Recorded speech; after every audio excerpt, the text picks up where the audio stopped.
5:02, according to Andrea's watching. Let us call the meeting to order. Hopefully Claudia will show up. So first order of minutes is the approval of, first order of business is the approval of the minutes from the March meeting. Do I have a motion to accept them? I move to approve them. Yeah. Second. Any discussion? Okay. All in favor of accepting them?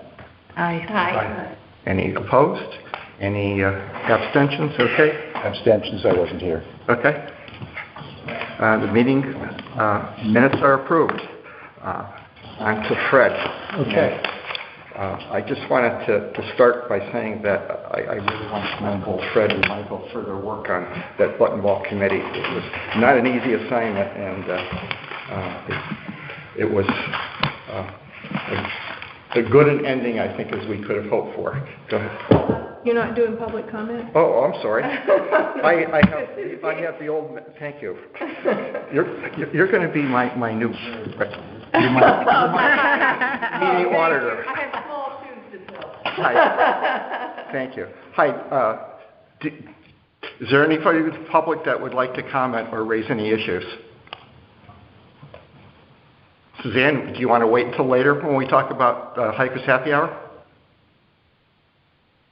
Suzanne? Well, let's move on then. Okay. Yes. Fred? Okay. Hi, Suzanne. Hi, I'm sorry. I muted so you didn't have to listen to me. Okay. Yeah, I can discuss it at any point, so that's fine. Okay. Thanks. We'll get to that later on, if you don't mind. Right. Does she have Nope, any other that's fine. Is there anybody else on the line that would like to comment? I don't think. Or she doesn't have any other comments? Okay. Fred. Okay. So as I think you all know, the recommendation that the committee voted on unanimously was accepted by the Board of Selectmen last Monday on April 3rd. Disbanded the committee. So does everybody get a copy of the recommendations? I'm not sure. I'm not sure I did. Okay. I should circulate that to everybody so you have, because it's sort of a roadmap and where we go from here. So the key thing is that, it really was not clear until the last meeting where John Measham and Jared gave this proposed recommendation that, would in fact be a recommendation for shared management. So that's what they came up with. That was a switch. Yeah, going into it, it was, the comments I heard from, well, you knew where harbor management stood. Yeah. And then Jared and John, in their public comments anyway, they're always skeptical of the shared management approach. In conversations off to the side, they were a little more non-committal. But no, they spelled it out very clearly in their recommendation, shared management. And John read through the recommendations, and then I don't know really if harbor management had a sudden change of heart, or they realized they would have the votes to vote for taking it over. But so it ended on a good note in that it was passed unanimously by the committee. So that was a very strong position to go into with the Board of Selectmen. And there really wasn't a whole lot of discussion last Monday about the recommendations. Tim Griswold actually covered quite a few things. And then I filled in some parts that were missing, which an important one was the shared management. And so that's really kind of where it stands. So have the Board of Selectmen made any decision? They accept or? Yeah, they accepted the recommendation. Oh, okay. Yep. And they voted unanimously to accept that. So it's a done deal. So it's a done deal that we co-manage the property. Right. Yep. And then our next steps laid out or Right. discussed? So the next step, on harbor management side, they have a green light now to go ahead and pursue a dock and see if they can make that be feasible. So that encompasses a lot of things, the permitting, the engineering, the money, all that. That's in their wheelhouse. And they have to work that out with, finance to get the money for that. But they basically have a green light to go ahead and pursue that, is where I would put it. And then... and then whatever plan they come up with would have to be discussed and reviewed For Um, any DEEP stuff or? Well, they provided some documents to their preferred location for the dock, so that's where it's going to go at this point if it were to go in. Now, I know things do change, but they made a pretty good case that was the shortest distance to a spot to launch, and I guess most affordable. And but the other thing is to provide a walking path along on the edge of the marsh, and also to provide protection for the marsh. And that's sort of, since we got the upland portion, that falls in our responsibility. Do we have any say about what this path along the edge of the, it's not only the edge of the marsh, but it's also the edge of the coastal forest that we have jurisdiction over? So the guiding document there's a sketch as to roughly where this would go. It's not totally set in stone like the exact location, but it does run along the edge, basically from the parking edge, and then hooks up with that path that goes down to what was the access previously. And I think there's an understanding that it's a 4 or 5 or 6 foot wide path, something like that. Along the edge, and then everybody's been talking about protecting the marsh all along, so that has to go in hand with doing that. Yeah. But that's our responsibility. I think it'd be good if we're going to get off on a good foot to start, working on this and try to have it available sometime this summer, at the beginning, towards the end, something like that. Because one of the big points of this whole exercise was opening it up to the public for their enjoyment, bird watching, so on and so forth. So, and the dock is going to take at least another year, maybe longer, who knows? But the idea is, well, judging from what I saw in the real estate business, when somebody wanted a dock, it was more like 2 years. Even when the engineering part of it was done by the homeowner, I had one piece of property in mind. The homeowner was an engineer, and he did all the engineering for the dock, and it still took a couple of years. Again, we're here to assist harbor management, but that's their responsibility. So good luck to them. Can I make a quick comment, Fred? One of the things that came out during the Board of Selectmen hearing was there was a little back and forth between Matt Ward and Martha Shoemaker about whether it would be some type of formal process for the two commissions to work together, and Matt said there should be kind of a working group. I think that what's done, it seems to me, it's really a little bit up to us working with them to come up with plans for the property, although we would have obviously a say on the upland and they on the dock. And it's unclear also exactly how much weight this recommendation holds. Like, I think, did it say something along the lines of split rail fence, or whether we would have to do exactly that or come up with some other type of fence or whatever? It's more general. It's just protection for the marsh, whatever. We've talked about a split rail fence, and not that I want to continue the button ball stuff. I'm showing up at the Harbor Management Commission meetings. That's one of my punishments, I guess. No, that's a joke. That's a joke. But we've worked on a relationship with at least Sloan, and as much as you can get one with Mike Barnes. There are 2 Mikes on the Harbor Management Commission. Terry likes me. So I think what will happen is, we'll have a committee. Fred, me, probably whoever they point, but I suspect it might be Sloan and Mike Barnes. I don't know. I could say Mike Barnes is eager to see some sort of trail go up. He doesn't expect the fence. Quickly appreciates that we've got to come up with the money and figure out what we're going to do. But I would just see us working with a little subcommittee and head off any problems. But I'm the only other member of the public at their meeting so far. I've attended 3. And they're very reasonable, and I think they're looking for our help on other things. They're really interested in this Binney Lane access and how it happens. We probably have more experience with them, acquiring stuff. So I think we could play a significant role if we want to. Mhm. But it's going to take, realizing that that we can be worked with, that we're reasonable. And I think they've kind of come to that conclusion. And if we can't reach an agreement, the Board of Selectmen has agreed to arbitrate. I don't think we want to go there, because I think we can just resolve it amongst ourselves. But, what we should do is go and put out a potential location for a trail. That's easy enough. My stakes are kind of out there for the dock. I can take those out. And then figure out, where we want to put the fence. I don't think we have to have it everywhere, because I think some vegetation buffer is thick enough.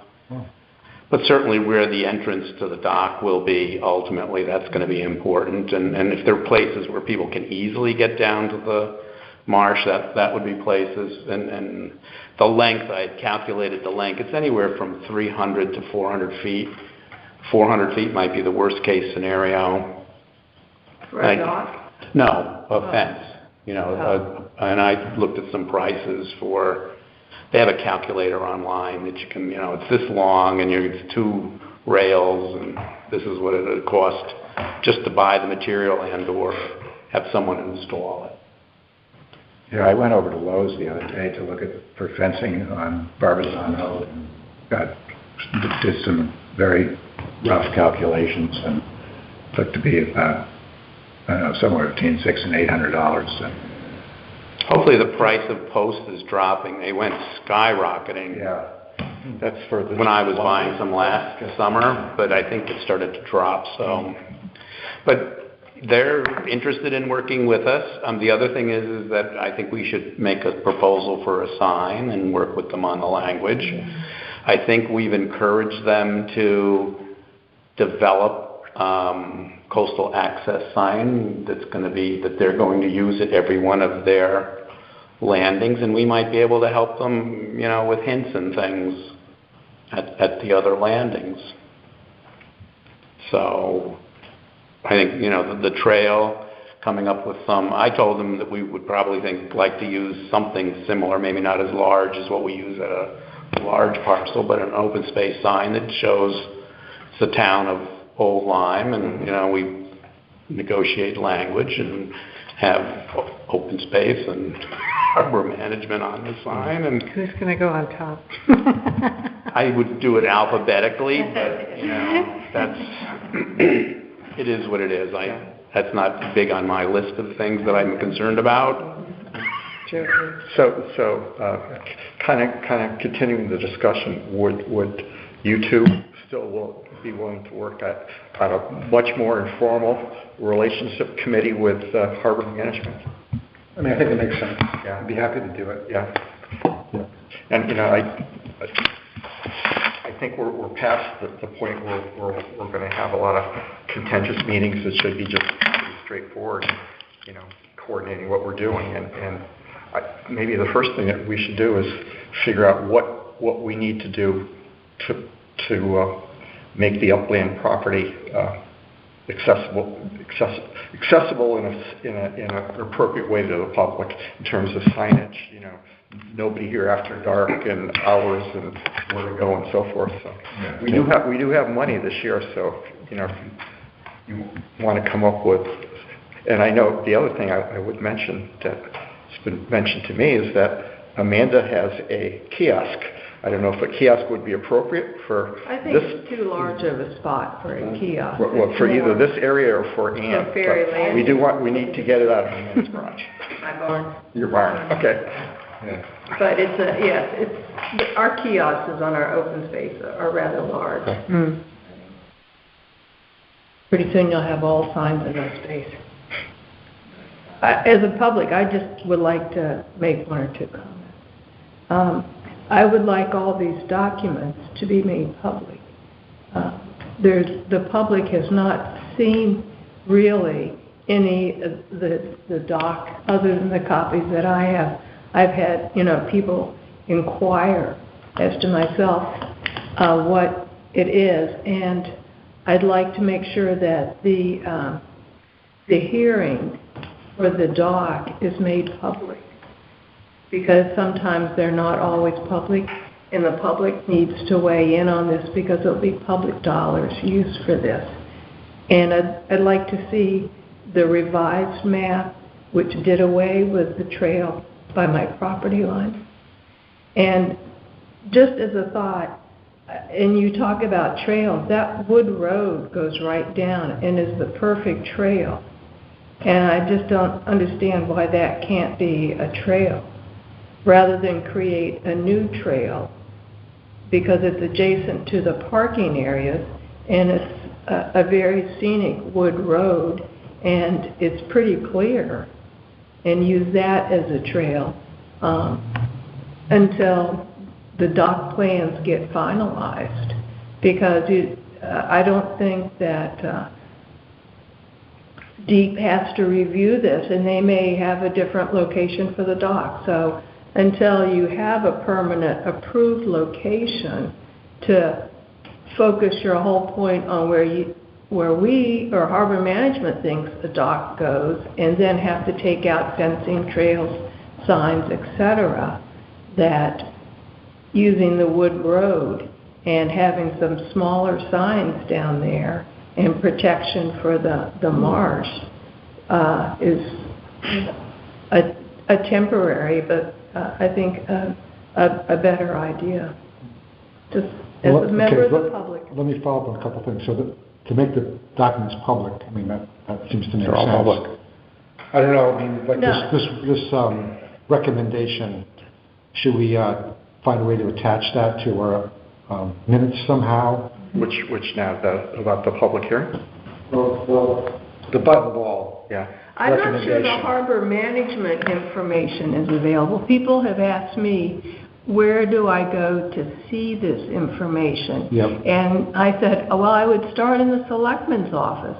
But, I mean, it's been public between this commission and harbor management, and different plans, different things have been floated. But I think that to put your recommendation out there and the selectmen, and then the revised map, taking off that one trail, Yeah. and the proposal, so people can come down and look at it.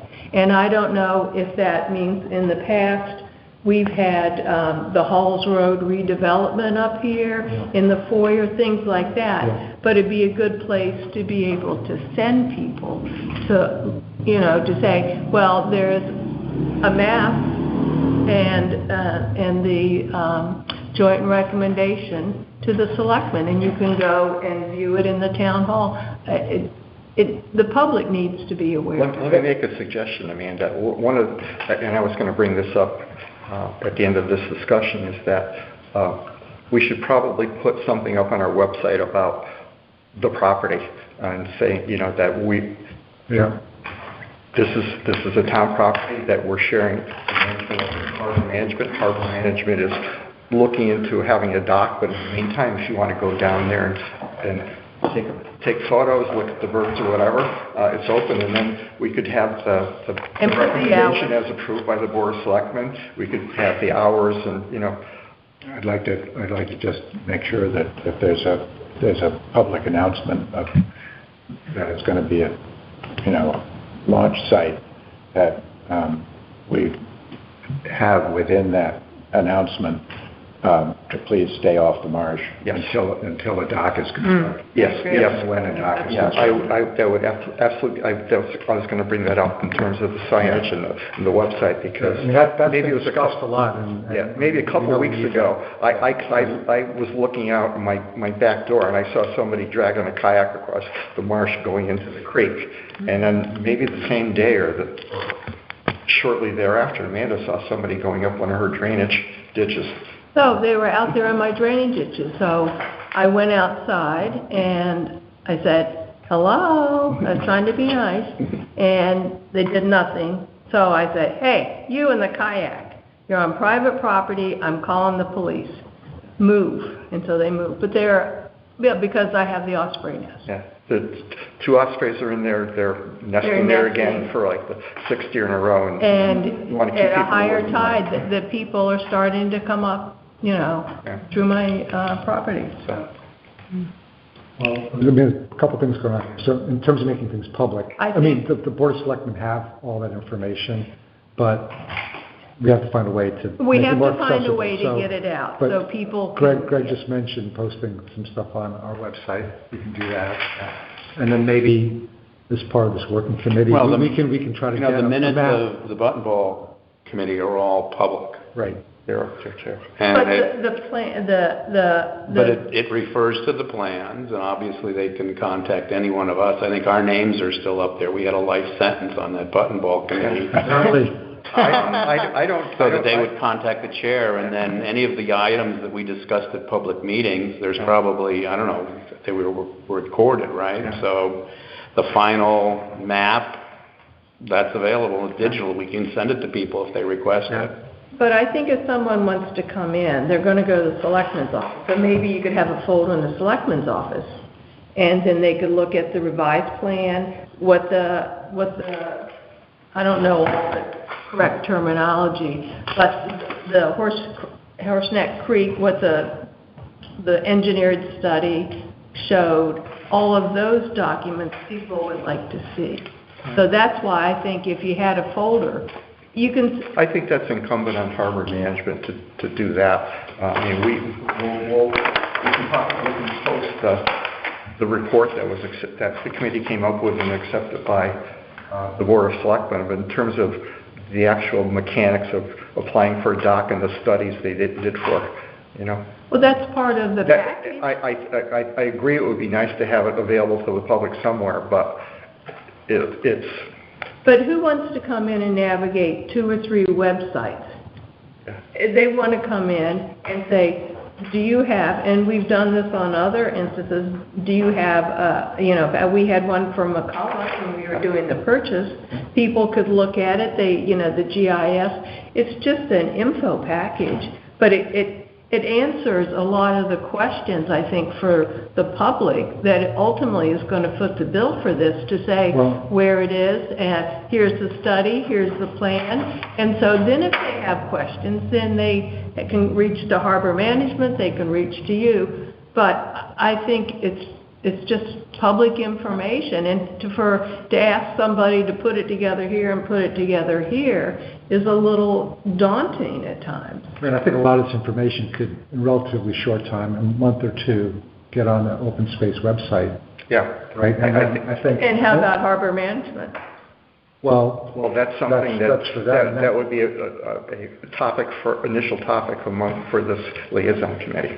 And is it only, is the open space only going to be the upland, or is it going to be the dock? That's our responsibility, but. Yeah, So- I don't think that it's up for us to put information on the status of the dock application on our website. So if they were to do something like that, which I would hope that they may, it's easy enough to put a link to whatever their page is. Well, but there was a plan that was presented, and then it was revised, and I think that the public should be able to access that plan somewhere.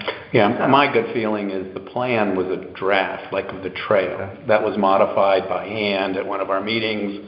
It's That's guidance. not, It's guidance, yeah. But that was the one that the selectmen approved, correct? No, they didn't really. We're going to be laying out the location of the trail with So Fred, the- me, and 2 of them, and that's where it's ultimately going to be. Once we get a trail, then we can locate its location, but we don't know the length or whether or not we'd use the existing road.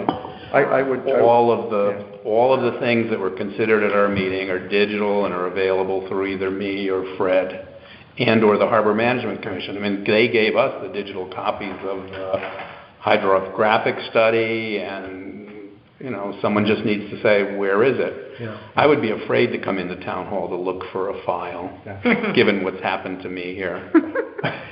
Well, the selectman's office is usually where they go, and then these people don't know what's Well, I would go to land use. Yeah. Well, We which would be need to kind of move on. We would go to yeah, we need to move on. This is a really full We're agenda. gonna publish some of this stuff. Yeah, yeah. With a Okay, couple on the website. Yeah. And The so, only- the only- but here's the things we need to do though, okay, I think we should come up with a to-do list. Yes, That absolutely. we agree on. Yes.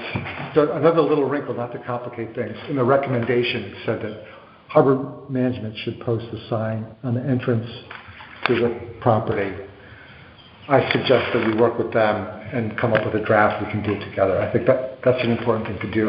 We have temporary signs, they're fading, they don't look great, so that's one thing to do. And then, it seems like the order of events should be protecting the marsh, Yep. where we think the trail is gonna go, and then put the trail in, right? Yeah. To answer, like you point out, people are already going on the marsh, so. But, That would be item number 2, and then number 3 would be, Mike and I were gonna propose a trail, and then we can all look at it and, talk about that. I just wanted to make one last comment. Fred had told me that Kate Hewitt contacted you for a comment. Is that Yeah. correct? Yes. And I have not seen an article by her. And, I've been looking for it too. Them and we're all over this, went early on, but it'd be nice to have an article of how the process concluded. And I can maybe follow up and give Kate an email, and say, Maybe where are you at with this? Off the record, there's not as much to talk about.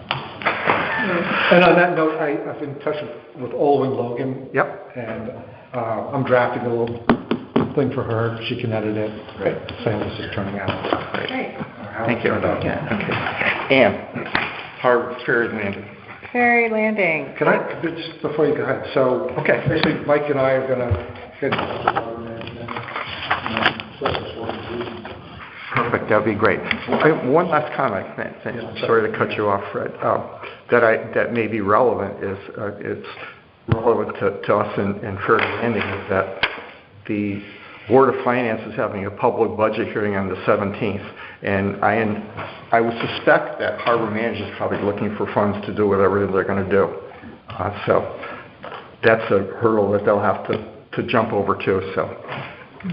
Is that a public hearing? It's a public hearing. So There's 2 public hearings. The public hearing, the Board of Finance will hold on they have a budget. There's a town meeting, I think. Yes, there's a town meeting. 17th or 15th or something like that. In May? In May. Yeah. So this is like the finance board's hearing. This is the Board of Finance.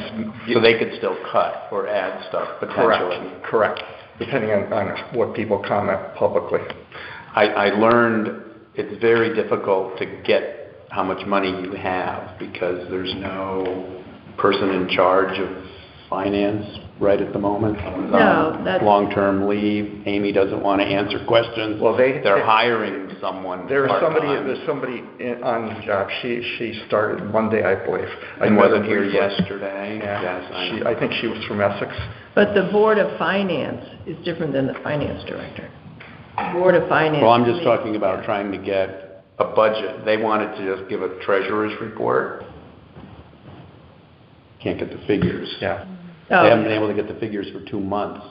Well, I passed on some figures. Yeah, that's been addressed. She's, I haven't pushed her because she's jumping, parachuting into a war zone, but it's a joke, but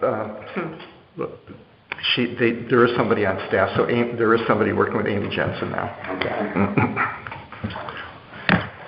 Okay, so I didn't have time to send this out with the agenda. It's just enough people have time to read through the whole thing. I'm not going to dig too deep into it. There's information updating everybody on the Phragmites mowing, which was successfully completed. Great pictures, thanks. And, great pictures. And later on, or further down in the update, you'll see that we also thank Andrea making a connection with us, for us with Old Lyme resident Marco Mazim. We now have drone imagery taken both before and after the mowing. And I just picked up the files from him, so we're in good shape there. It would be really nice to have get a student or someone who can do some work with these files. Yeah, I'm working on it. Yeah, okay. I mean, maybe, do you think we should be looking elsewhere? Or do you think this is good? We could, there's certainly no proprietary nature. Right, I mean- And I was reaching out to an individual the last time I requested someone, I went through the guidance department. And they kind of flashed it out to the different teachers, so I could ask them that, and someone's other's name or recommendation, maybe somebody else could step in, step up. Right. Okay. All right. Just a thought. So, things coming up to take note of. I think it would be great to get a sign on our property there. With the kiosk. I would welcome the kiosk because as somebody, maybe you were pointing out, it might be nice to have just like basically a poster that we update. We can replace periodically as the project moves forward. But I do think it's going to be important to let people know that this is not, complete open access, that it's really only available to the public under certain circumstances because it's a nature. Where were you thinking of putting the kiosk? Well, we can't put it on state land, so I would just put it right at the... Down closer towards the flat part of the road. Yeah. So, no, not on the road, but on, But I know, well, on the path that comes off of Chippy Point. on the other side of the stone wall, yeah. Where To the left of where Shippey Pond Right. is. Well, it would Yeah. really only be visible if someone ventures down this cleared area that the state cleared for us that, goes right up to the property line. Would you ever think about putting one across from Herb Chambers' house? Ultimately, Because then, my only fear was that people would stop to read it, and that's such a narrow road. Right, But I was right. just thinking because it would kind of identify it. Yeah. And if you do the kiosk back farther, no one's really Right. going to see it. So maybe, I don't know if a I kiosk don't- isn't appropriate, but I do think, we do find people on the wildlife camera that are already Yeah. traipsing through there and walking dogs and whatnot, and so especially as we're going into nesting and, Well, especially if they're going through that entrance, a kiosk That's- would be good. But maybe up by Herb is just a sign, because I have another thing on signs to... One option would be right at that walkway, like right at the road, or far enough off the road so you don't cause a traffic hazard. I wonder how much, pardon? what walkway? Where you come in to go to... That's state land. I know, but I was wondering, number one is, does the state land go right up to the road, or does the town have a little Oh, interesting. I thing don't there? know. So that we may have a strip of property that, number one. That's a possibility. Right, but they plow the road. Yeah. Yeah. There's a reason ours are in off the road a little bit. Well, so I don't think it's a bad idea to have something that's facing the road, but I think that we do need something that is pretty clear to inform people that make their way down that. Well, don't we have little signs on the... We do. It says, but it says Old As Lyme I'm Open concerned, Space. that's, But if you this want is a wildlife to sign, refuge, that's all. Wildlife refuge, please That's don't all enter. Right. the public needs to know. So, If there's town land, but it's not, basically, we're not inviting the public to go tramping around there if it's going to be a wildlife refuge. right. Right, but I think you need to tell the public that they're not welcome. The kiosk, certainly when people are starting to walk on our property, but I'm just thinking, people, drive along Ferry Road, everybody's looking for land to build on, they're looking, what's here, and they're stopping and they're looking and everything, so if you put Town of Old Lyme open space, no public access, and then you've got the kiosk, just... I think there's a little bit of a conundrum in saying Town of Old Lyme Open Space, no public access. It was kind of Or you can put wildlife refuge. I think it has to be, Old Lyme's first wildlife refuge or something like that, so that it is clear why it's town property, but it's not just open access. Or we could just put the name up there, Ferry... Fairyland. Right. Ferry landing, limited access, or access by permission. So maybe, just like we do McCulloch and Ames, Yeah. identify.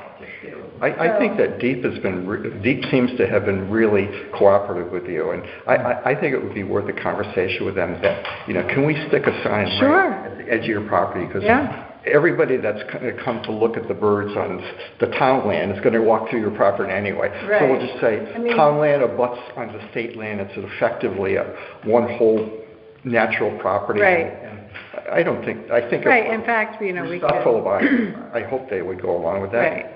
We could even ask them if they wanted to put this, some of their information, because in the Ferry Landing Wildlife Refuge file are some pictures of Shippey Pond, and when they came down and they did that whole area. Yeah. So we could say, we'll share, Right. we'll put that Well, out I think they're a and little Shippey Pond. reluctant to, as it were, advertise that park.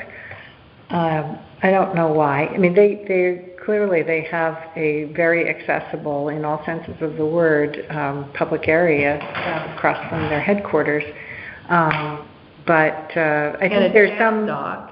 I think there's some concern with people going there after hours and messing around when they shouldn't or something.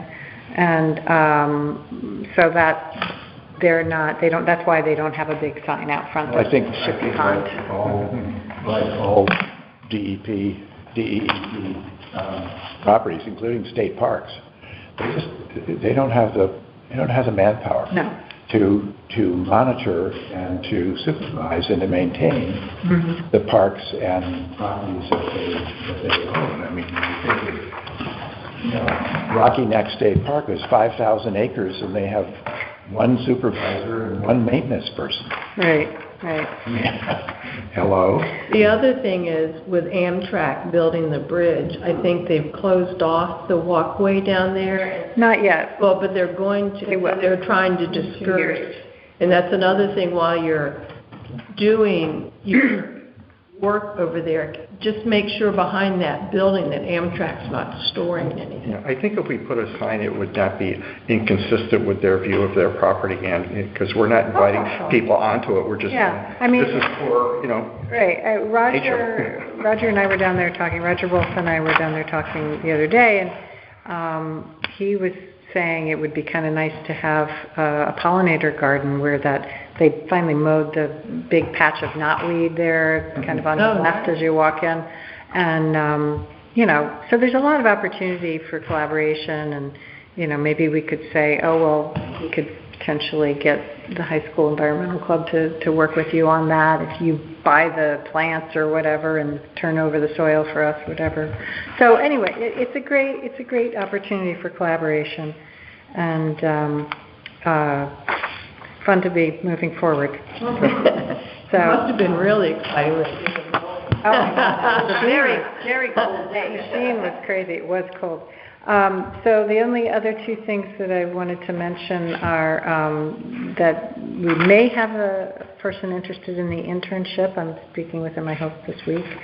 Thankfully, he's from Mitchell College. Thank you, Fred. Sure.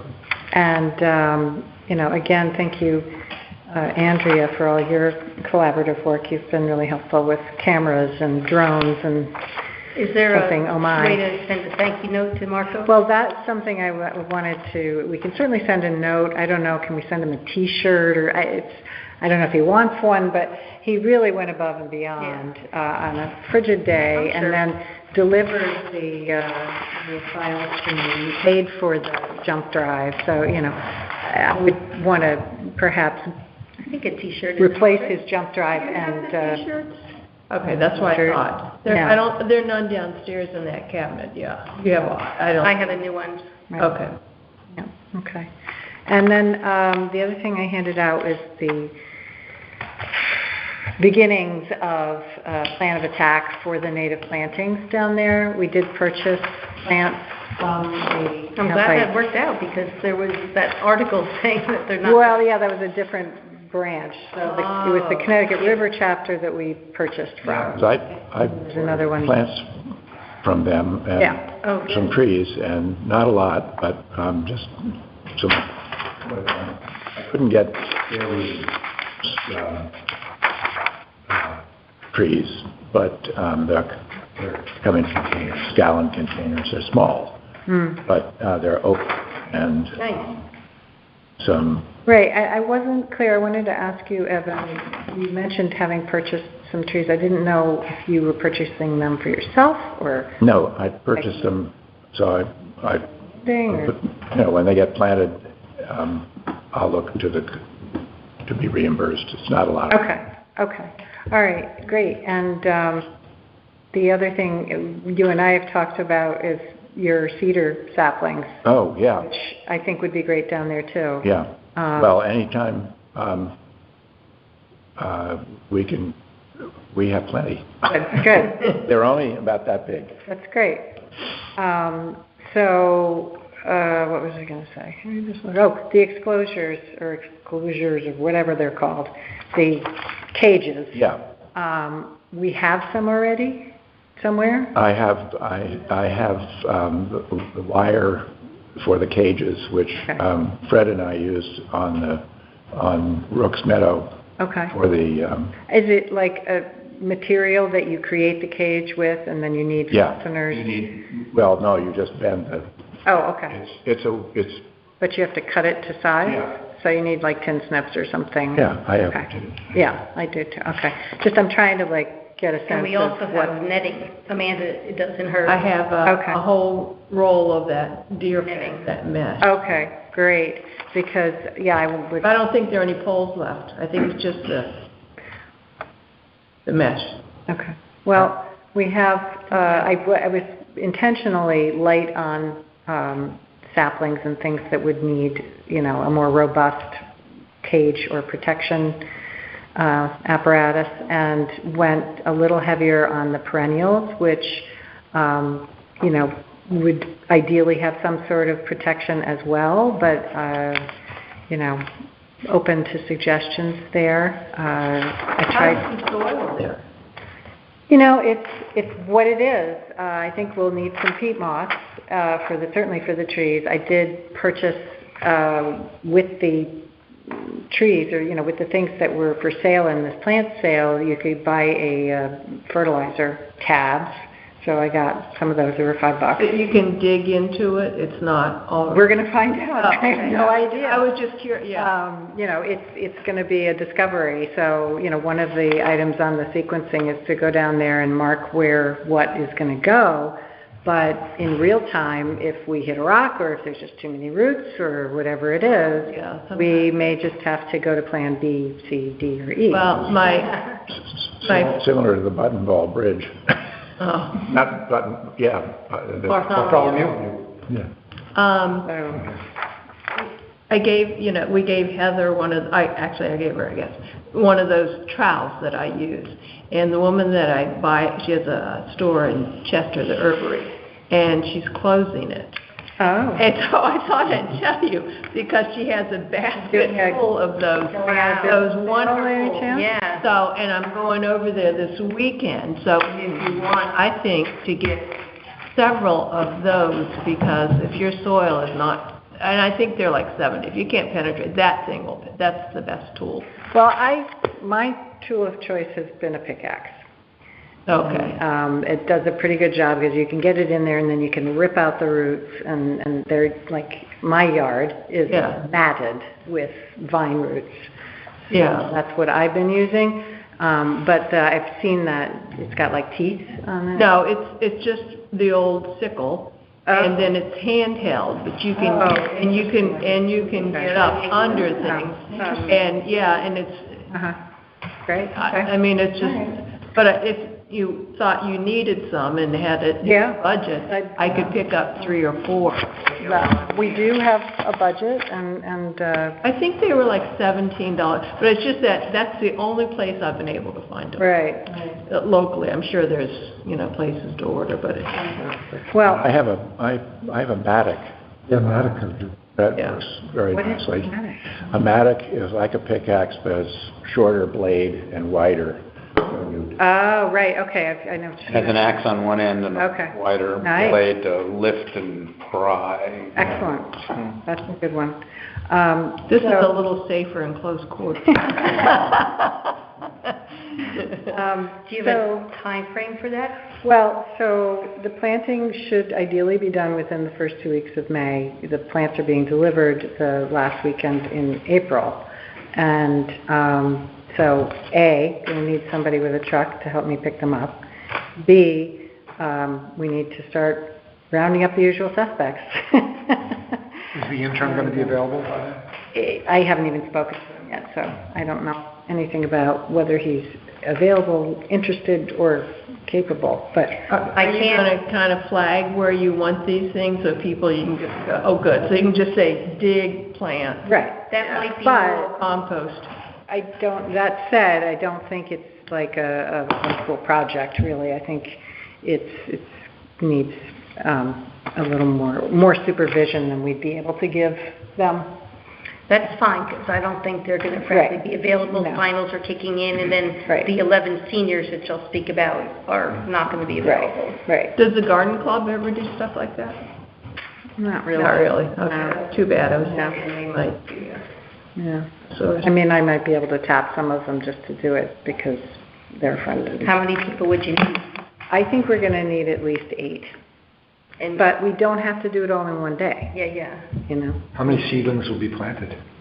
So there's 3 black gum tree saplings, 5 aronias, 3 pussy willows, and then the rest are all perennials, so. And Perennials will be super, I've not, ordered some oaks and some pepper. okay.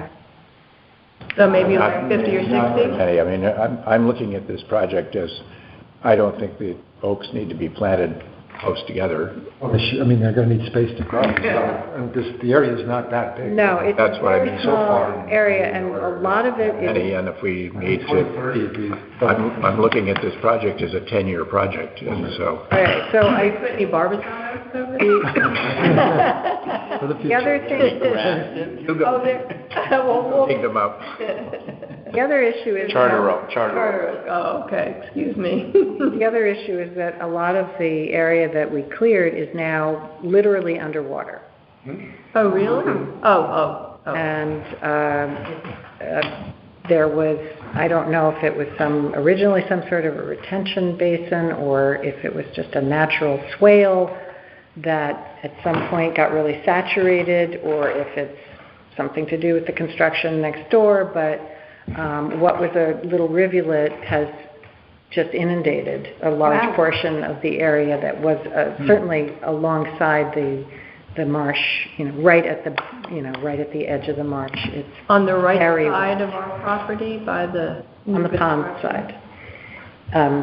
All from 314 Ferry all the way up to, halfway across our property along the pond. Secret beavers. I don't know, but Drainage pipe. I intentionally selected plants that like wet and went really light on stuff that did. But the other thing is I'd like to sort of know if there's a possibility of getting a chainsaw down there and taking down a few of the ailanthus so that these guys can get some sun. Some light, yeah. The canopy comes out, it's going to be Well, I think hard for them. my suggestion would be, we don't have anybody who's certified. Wayne. Wayne, okay, but what I would suggest is girdling the ailanthus rather than taking them down. Will it kill them this year? Leaf out. They But- won't leaf out. They won't leaf out. Okay, all right, okay, great. So plenty of light, that's true. Yep, Yeah, that's all I care about. and maybe we can squirt a little Roundup in the area. I have about 3 gallons. Well, that would be fabulous, and, I have... It's worked for me. yeah. I've done it on my Excellent. property, and it works, so. Good. The other issue is getting water to the site. There's water there, clearly, and it is fresh water. But how to use it effectively, is That may be a question. something the intern could do, because given how dry it's been, I planted some trees last spring, and I had to water them all summer, I would have lost them all. Well, I'm just talking about for the actual planting day. Yeah. After that, yes, maybe in a drought we're gonna do it, but these plants they have to be able to tough it out. That's, Yeah. you know, we I would think some, It takes a while for them to get the root system to Yeah. be able to do that. Some so, yeah. plastic They need nurturing. jugs. Like the milk ones, that gallon one. Right. If we can fill it from there. Right. A couple of 5-gallon, Oh, yeah. Army. Well, Type chuck. I wonder if it'd be possible to get a rain Perhaps. barrel out there, you know? I was And, thinking about that. You know, but, You gotta watch out for mosquitoes, though. that's, Oh, yeah. They just put a little, olive, oil on it. Or and it has a detergent, skim. I would, we have a full agenda, Have to keep so maybe going. we can come up with But, like a to-do list, like. right, Maybe Well, just for a the subcommittee planting meeting, have a, sure. I mean, what do we do Yeah. and when do we do it kind of thing. yeah, unfortunately, it's really barreling down on us, and I'm away all next week, so. I wanted to mention something too, if you're kind of going through, so, we've gone through the budget process, and I thank Ann for all her help with that. And I talked to Tim earlier this week, and it's my understanding that our full request is in the budget. Great. So we'll have to go through the next 2 public hearings, but that looks good. And the other thing that Ann has been concerned about is the timing to allow us to get a permit to do our spraying this season. And DEEP looks like they have a lag of a couple of months between when you submit and when they approve. And I talked to Tim about that. We learned at the Board of Education hearing, because the total job will be over $25,000, we have to bid it. So he had no problem with starting the bid right now, selecting a firm, Okay. and as long as we don't start basically Paying them until. giving him $10,000 this year. But we do have enough money to have that firm start the permitting process for this year. So that would be the way to go. If we clear the Board of Finance meeting on April 17th, I think we can work to send out a bid, find a company, and have that company do the permitting application. So that'll move us along. Okay, excellent. Wonderful. And I want to, thank you to Fred in particular, who's helping out with Phragmites, paraphernalia, Thank you. science, and Greg for being wonderful at getting things moving through the.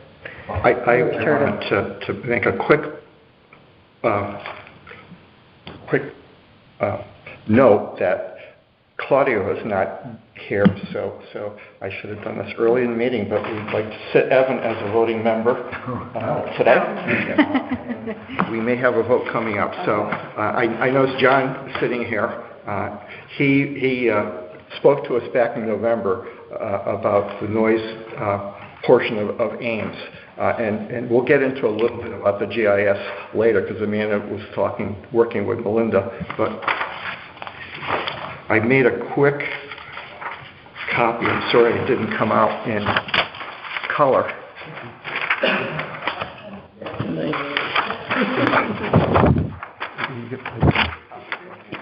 I know.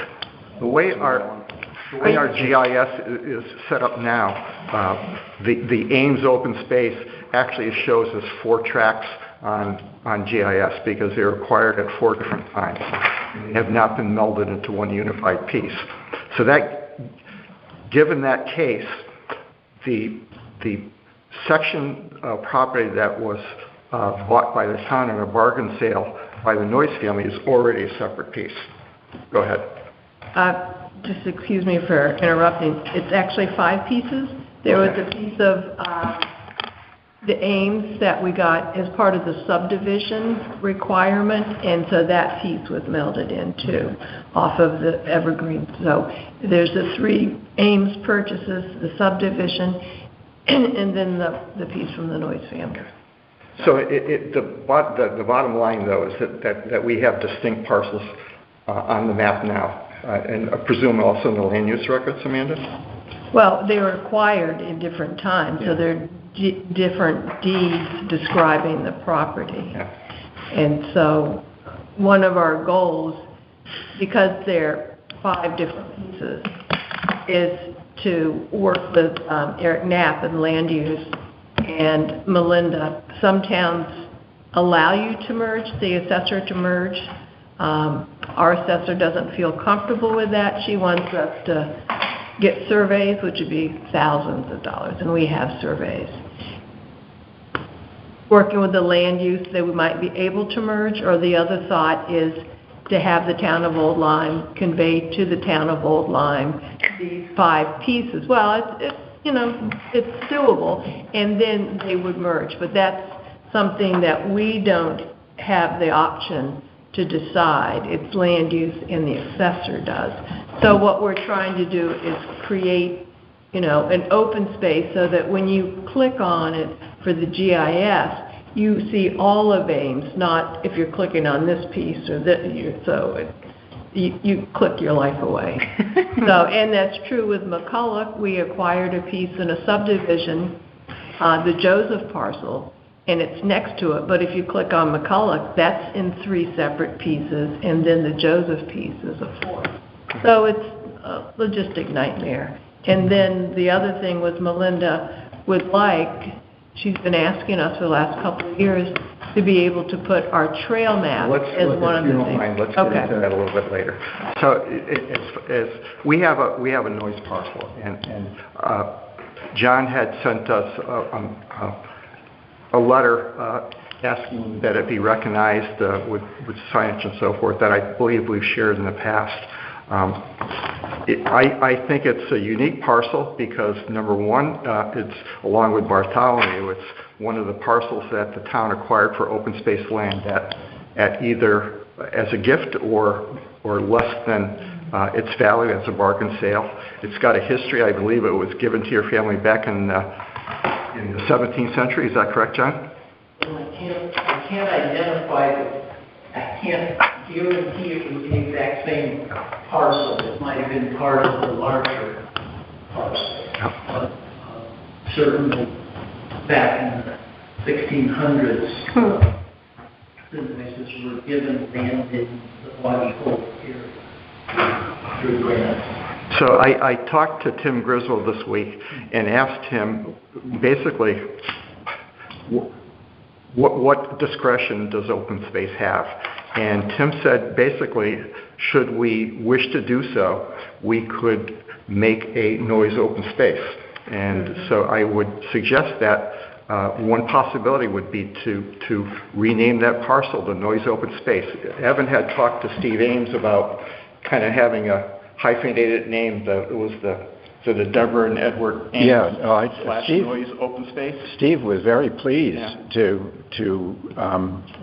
join the Noise name and the Ames name, but he wanted to make sure that the Ames property continued to be the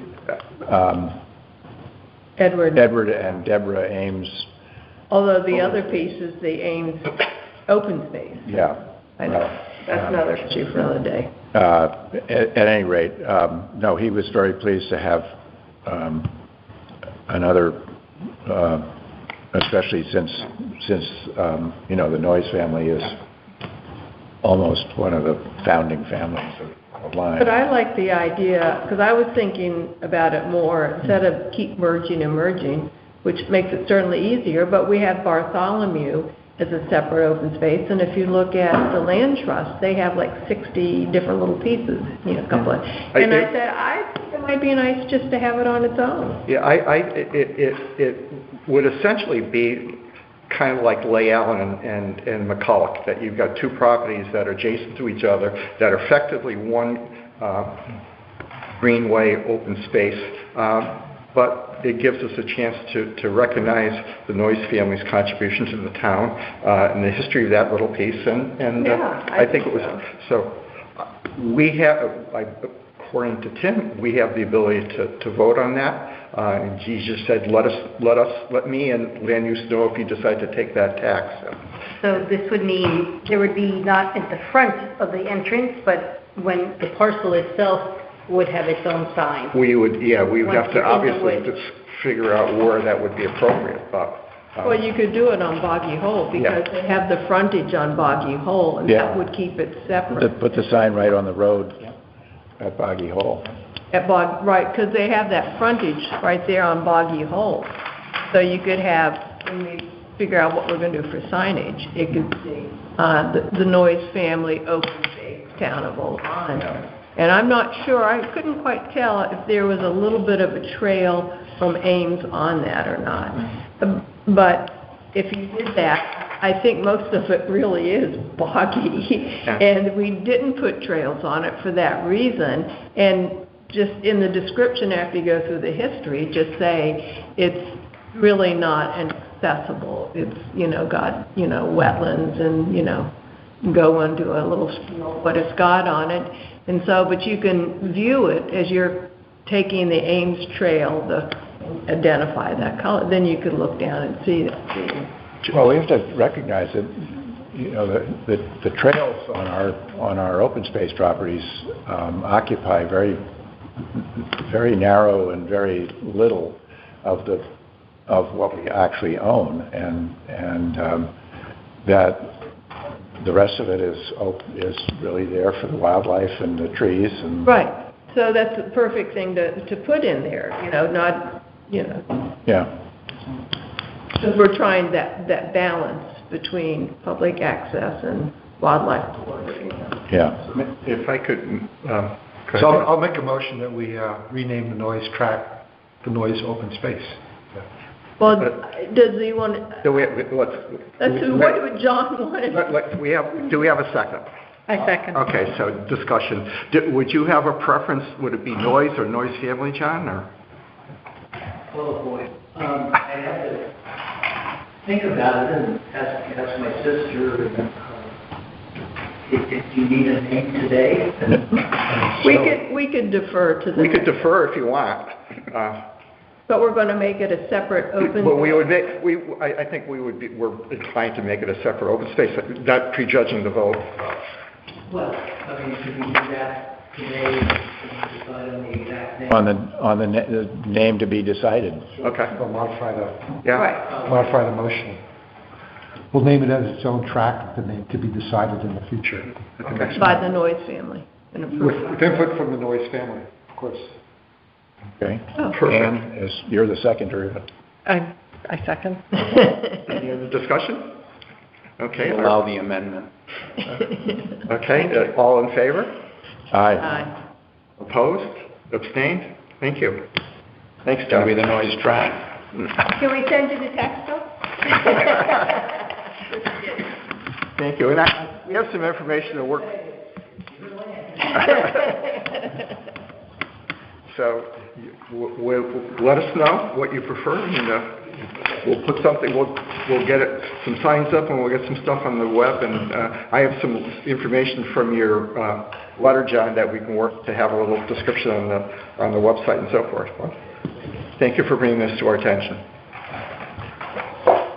Okay, getting back to the open space updates, I would ask Michael and Andrea to talk about Ames and bicycles and trail cleaning, sweeping. Okay. Go ahead, Andrea. You're more knowledgeable about the property. I was on it for I've been on it twice now, so I'm getting more knowledgeable with each hike. So it came to our attention from Mark Johnson, who lives on Tisbury, who is an older gentleman, having worked with CEP, I think. He's a fisheries biologist. Fisheries guy. And he's also a mountain biker. And he met us, and we walked ultimately 3 hours that day, Mike and I. But he showed us the so-called shadow trails that had been made by an individual and also raced by an individual. And there were some really challenging rock formations and jumps. And I have photos of them I could show you. But it was kind of enlightening, I'd say, for us to know that there's this activity going on. And then and Mike and I were brainstorming, what should we do in the immediate and how do we proceed? And I have a call out to CLCC to learn about Connecticut Land Conservation Council, to learn from their experience with the other land trusts, what do they do, and how are policies made, and what are land places that, and how do they jive, including Rockland Park in Madison, Connecticut, which apparently was a seniors high school students project to create different bike paths. And I then reached out to Justin Green, a really very articulate and academically acknowledged high school boy who came to the meeting. And he was aware of these paths. He didn't know who did it. And he met somebody who had been raking, just describing him as an older gentleman in his 70s. And Mark Johnson, I think, named, did he? He thought it was George. He named George James. George James.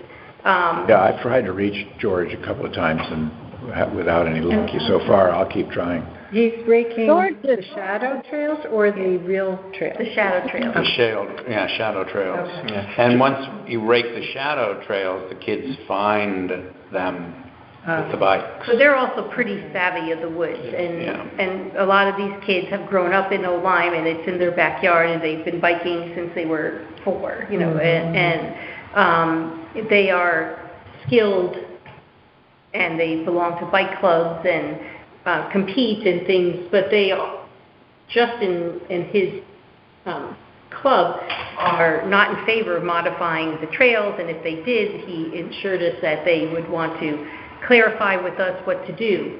But when we did walk with Justin, he did show us another loop without the jumps and the rocks, and proposed a trail that seems to be on the map, and clearly a trail, but not, and it has the old blue circles on it, and then you have the Old Lyme property signs on the edge of that. So it's within our landscape, but they haven't been used. So he was proposing that those trails just could be a nice, I think, 1.5 mile loop, he said, and he suggested certain modifications because to manipulate the bike handles, but no jumps, and it's more of a path, not a course, if you would. And so we walked that path. And it doesn't seem to be marked, but we know where it is, but it's out there. But anyhow, that's kind of the upshot of our discussions with him. We didn't make any promises or overtures. But he is also capable and has on his phone GIS trail mapping of all of the trails, more trails than we have on our map within Ames. On All Trails? Is he using the All Trails app, or? Do you remember? I think it's a specialized one for mountain biking. Really? Okay. Because then it allows him to put it on his bike so he knows where he's going. But he has them all mapped out. I mean, it is... Yeah, it's a GPS. I think he rides it once, and it creates a trail, and then he kind of ride it again.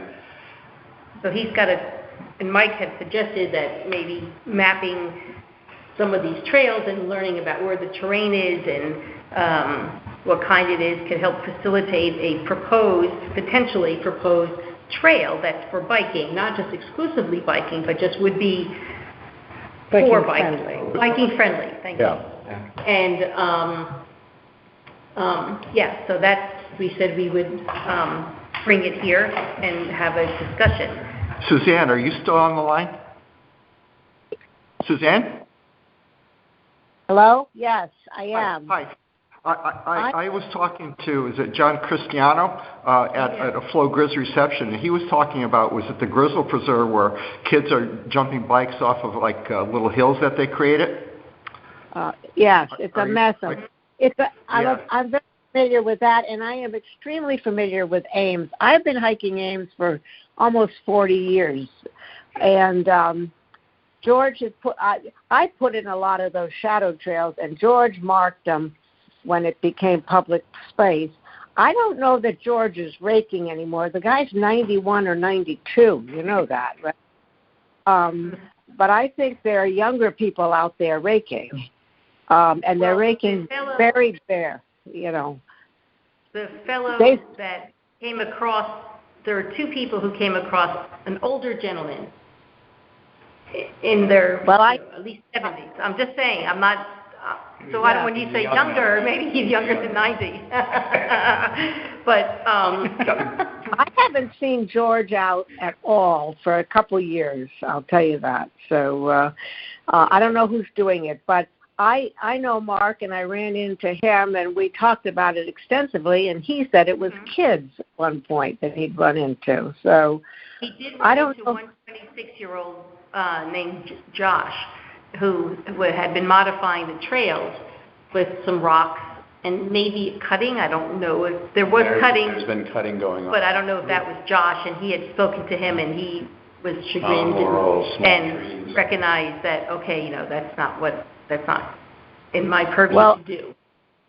I've been concerned that they've been raked very bare. A lot of the preserves have been raked very bare, and there's going to be a lot of erosion because of that.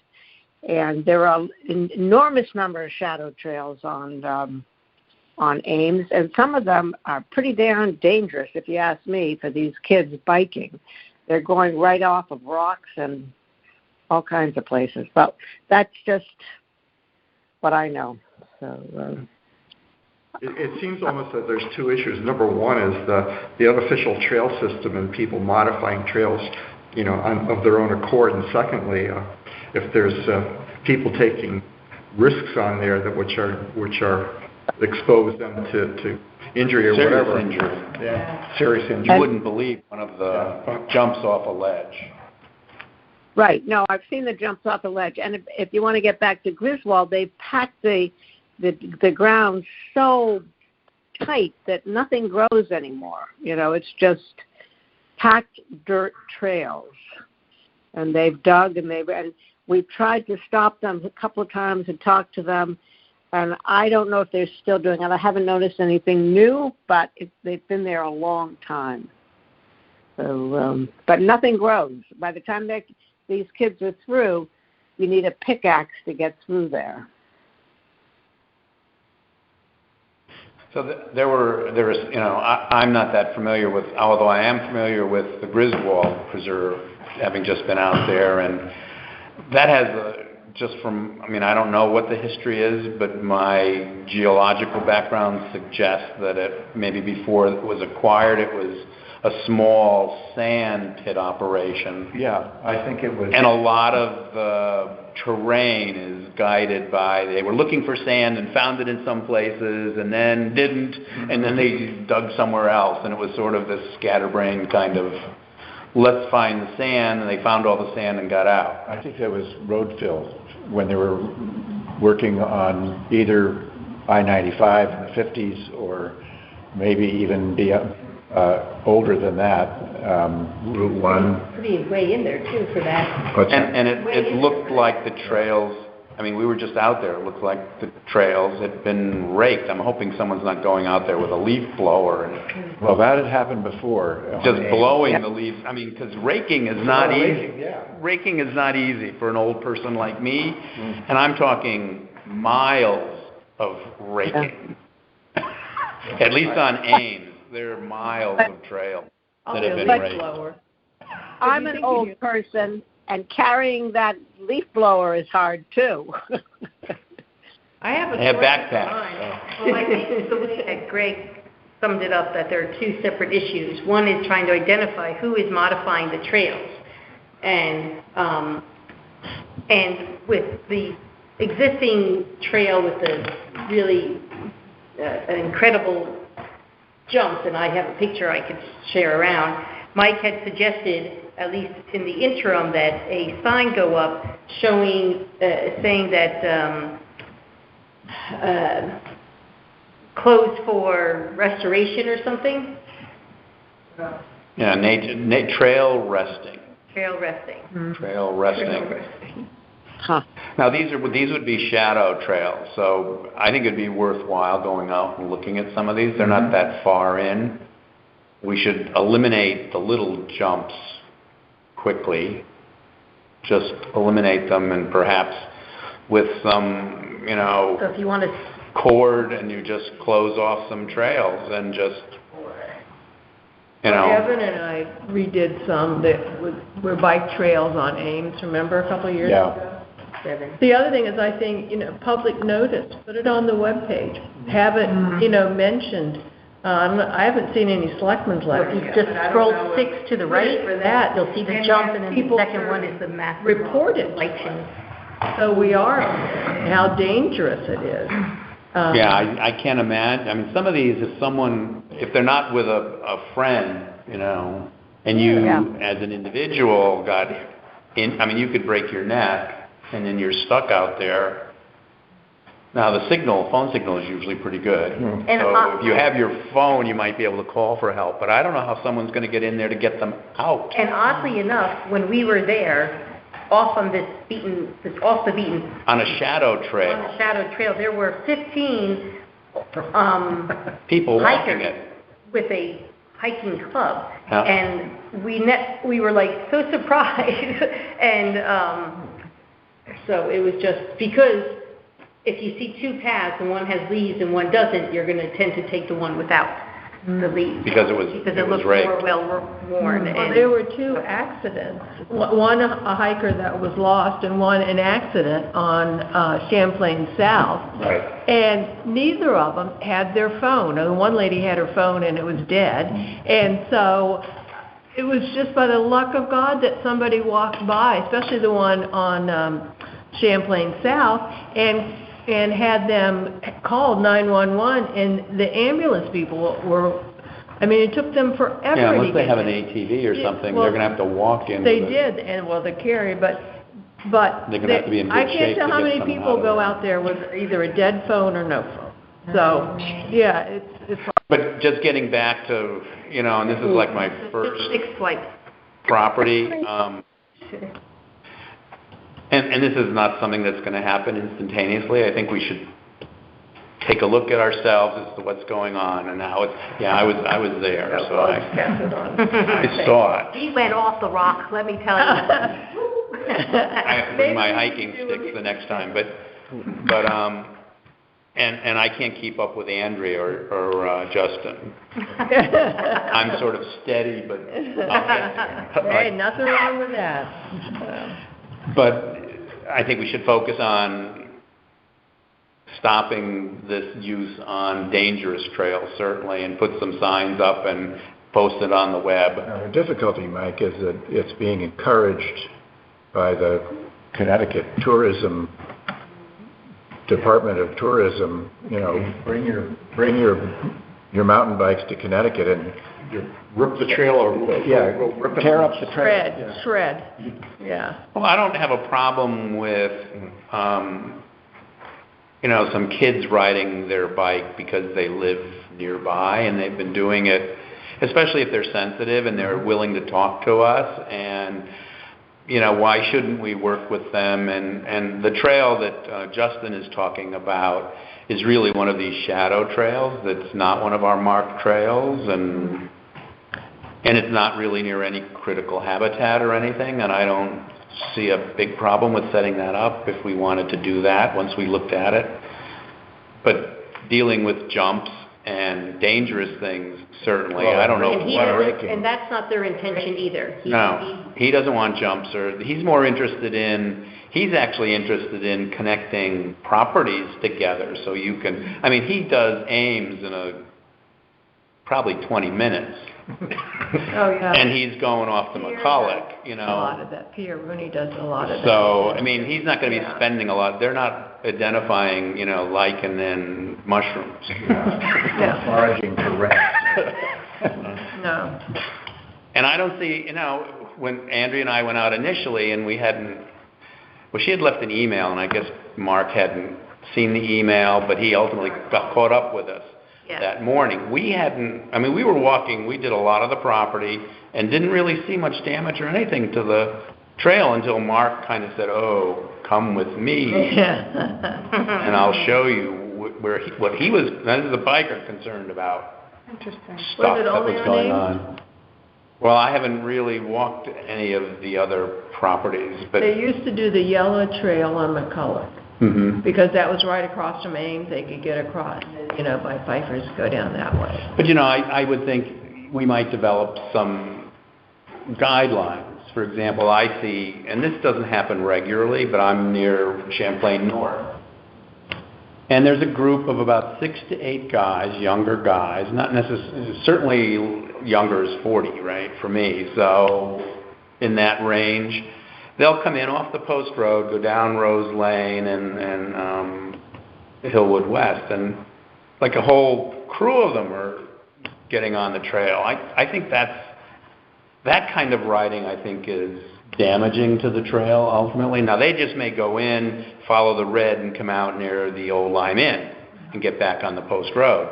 Interesting, because I have never seen a biker on the trail. Yeah, I've seen these folks pretty regularly, usually on the weekends and during decent weather.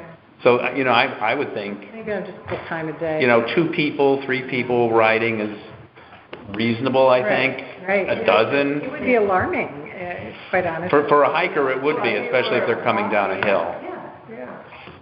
So I guess we're trying to propose and identify action items here. And as I said, I have a call into CLCC to get some guidelines from them. In the interim, Mike was suggesting that This one area, I one think, where a area lot off of the blue, chumps are. The red off of the blue, have a rope or the... But these are shadow trails. These aren't our map trails, I don't think. Can I No. just add one thing? Yeah? Go ahead. There, I did call somebody, I don't know if it was Amanda or Evan or something. There is an adult bikers group that goes out Wednesday nights, and there are about a dozen of them, and I saw them all going into McCulloch, and they're going in at night. So that's a group you might want to talk to. After dark? When you say night, is that after dark? Well, they aren't going to go after dark. I was actually coming home from one of our meetings. It was 7 o'clock, yes. It was after dark, and they're very lit up. They're like a Christmas tree. You couldn't miss them. They're about 12.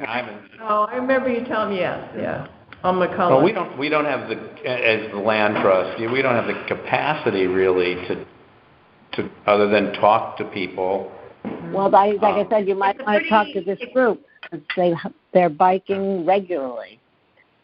There's a pretty good network of individuals that are involved with different networks of biking that we could reach out to. That bike store up in Rogers Lake area. Mm-hmm. And then I was thinking Pierre might know. Pierre, Jeff Valentino. So as getting back to what we should do, though, for the next meeting, I think we should plan a visit to the site, look at what's going on, and then figure out. I've made some recommendations. I should have copied them. Here's my fear, Mike.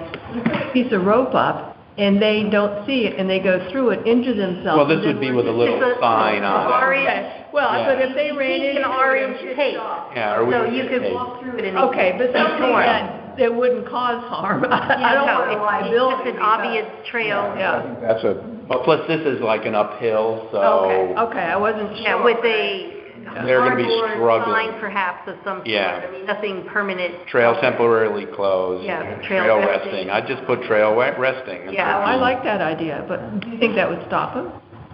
Yeah. Well, we'll find out because you Yeah. can go and you see it cut out, Yeah. because you could walk through Then it it's and break it. then it's a different problem. The town liability issue, I don't know. Someone getting hurt there. Oh, they're still suing. But I was just, another thought is to alert the policemen. And just say, if they're going to McCulloch at night and you see it's on Wednesday and the police cars are parked there, maybe they go park in the Tree in the Gap parking lot Wednesday to kind of, watch. Just see if they're, or cruise through. Well, these places are closed after dark. Yeah, it's not sunrise to sunset. They're not supposed to It's be there without special permission. I know, but you could arrest them. But I think we create a subcommittee and kind of what things do we need to focus on first, second, third. I mean, the other thing is, the bigger picture is, And I don't know how sophisticated our GIS is, but it would be really helpful to have better quality maps of our parcels with a larger scale. And you could do this with GIS, and if they don't have the staff capability in town hall, we could hire a consultant to do it and to put topography on. You know, are our trails accurately located? Have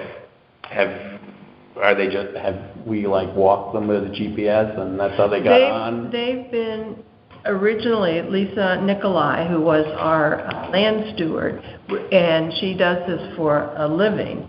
She did her GPS and located all of the maps, and then on McCulloch, Mike Kiernan did it, and we use the same person, the land trust and open space, and she mapped them all.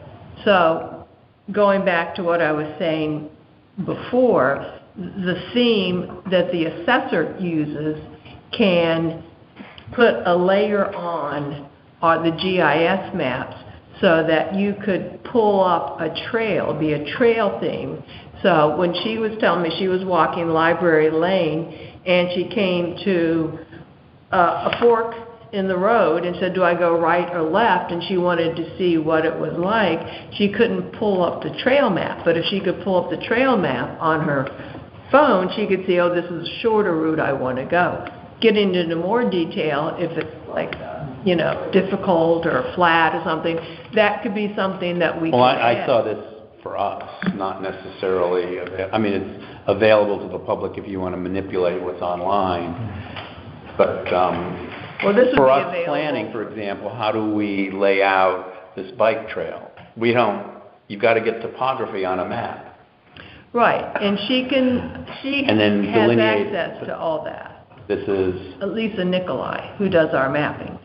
okay, So we could hire her as our consultant? We hire her all the time to do our Okay. maps, to do That was changes. kind of the critical So, yeah, so question. that was thinking, rather than go look for someone else, let's see what Lisa can recommend. Does the town have the ability to print a map bigger than 8.5 by 11? Well, if you know the code to the copier, you could probably do it.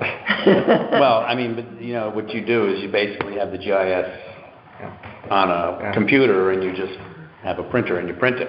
Right, and you can do it on your phone, too. And you can do the QR code and pull up the trail. Rather than like get down into the too much detail here. Okay. We got to really kind of move Okay. along. So I'll put something, Andrea and I will put a proposal together and get us out there.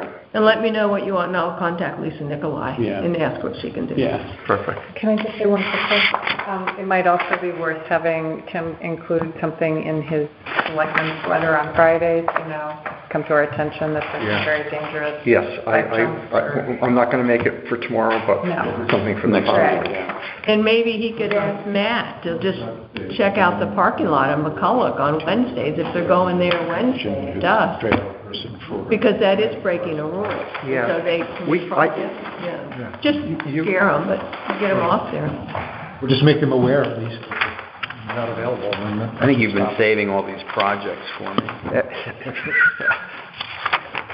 Evan had a good suggestion, Mike and Andrea. You might want to talk to Claire Kane, who's in charge of stewardship for Connecticut Forest and Park Association. I could give you her contact number. Yeah, that's a good idea. And she's really tuned into a lot of other people as well, so you can talk to her about Can what you they send that do. in her credentials so I know where Do she that. can call?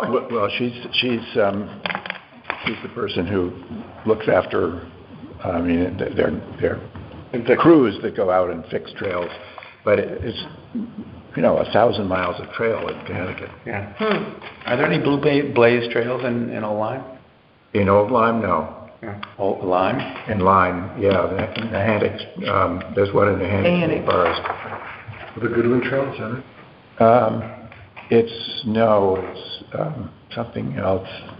It's off of the road, off of Keeney Road as it winds its way through Nahantec State Forest. And then the north end of Keeney Road is residential, but there's a trail that's, I don't remember. So what it's there's called. one close by. Yeah. I'm going to go through Calkins Road quickly, just to kind of fill you in on what's going on. So back several months ago, I got an email from Ann Gallagher saying that people were abusing the property, and if open space was concerned about the marsh at Buttonball, why weren't we concerned about the marsh on their other property? And then recently there was a house in the neighborhood that was being sold, and as part of the property description, someone said neighborhood kayak launch is It's private.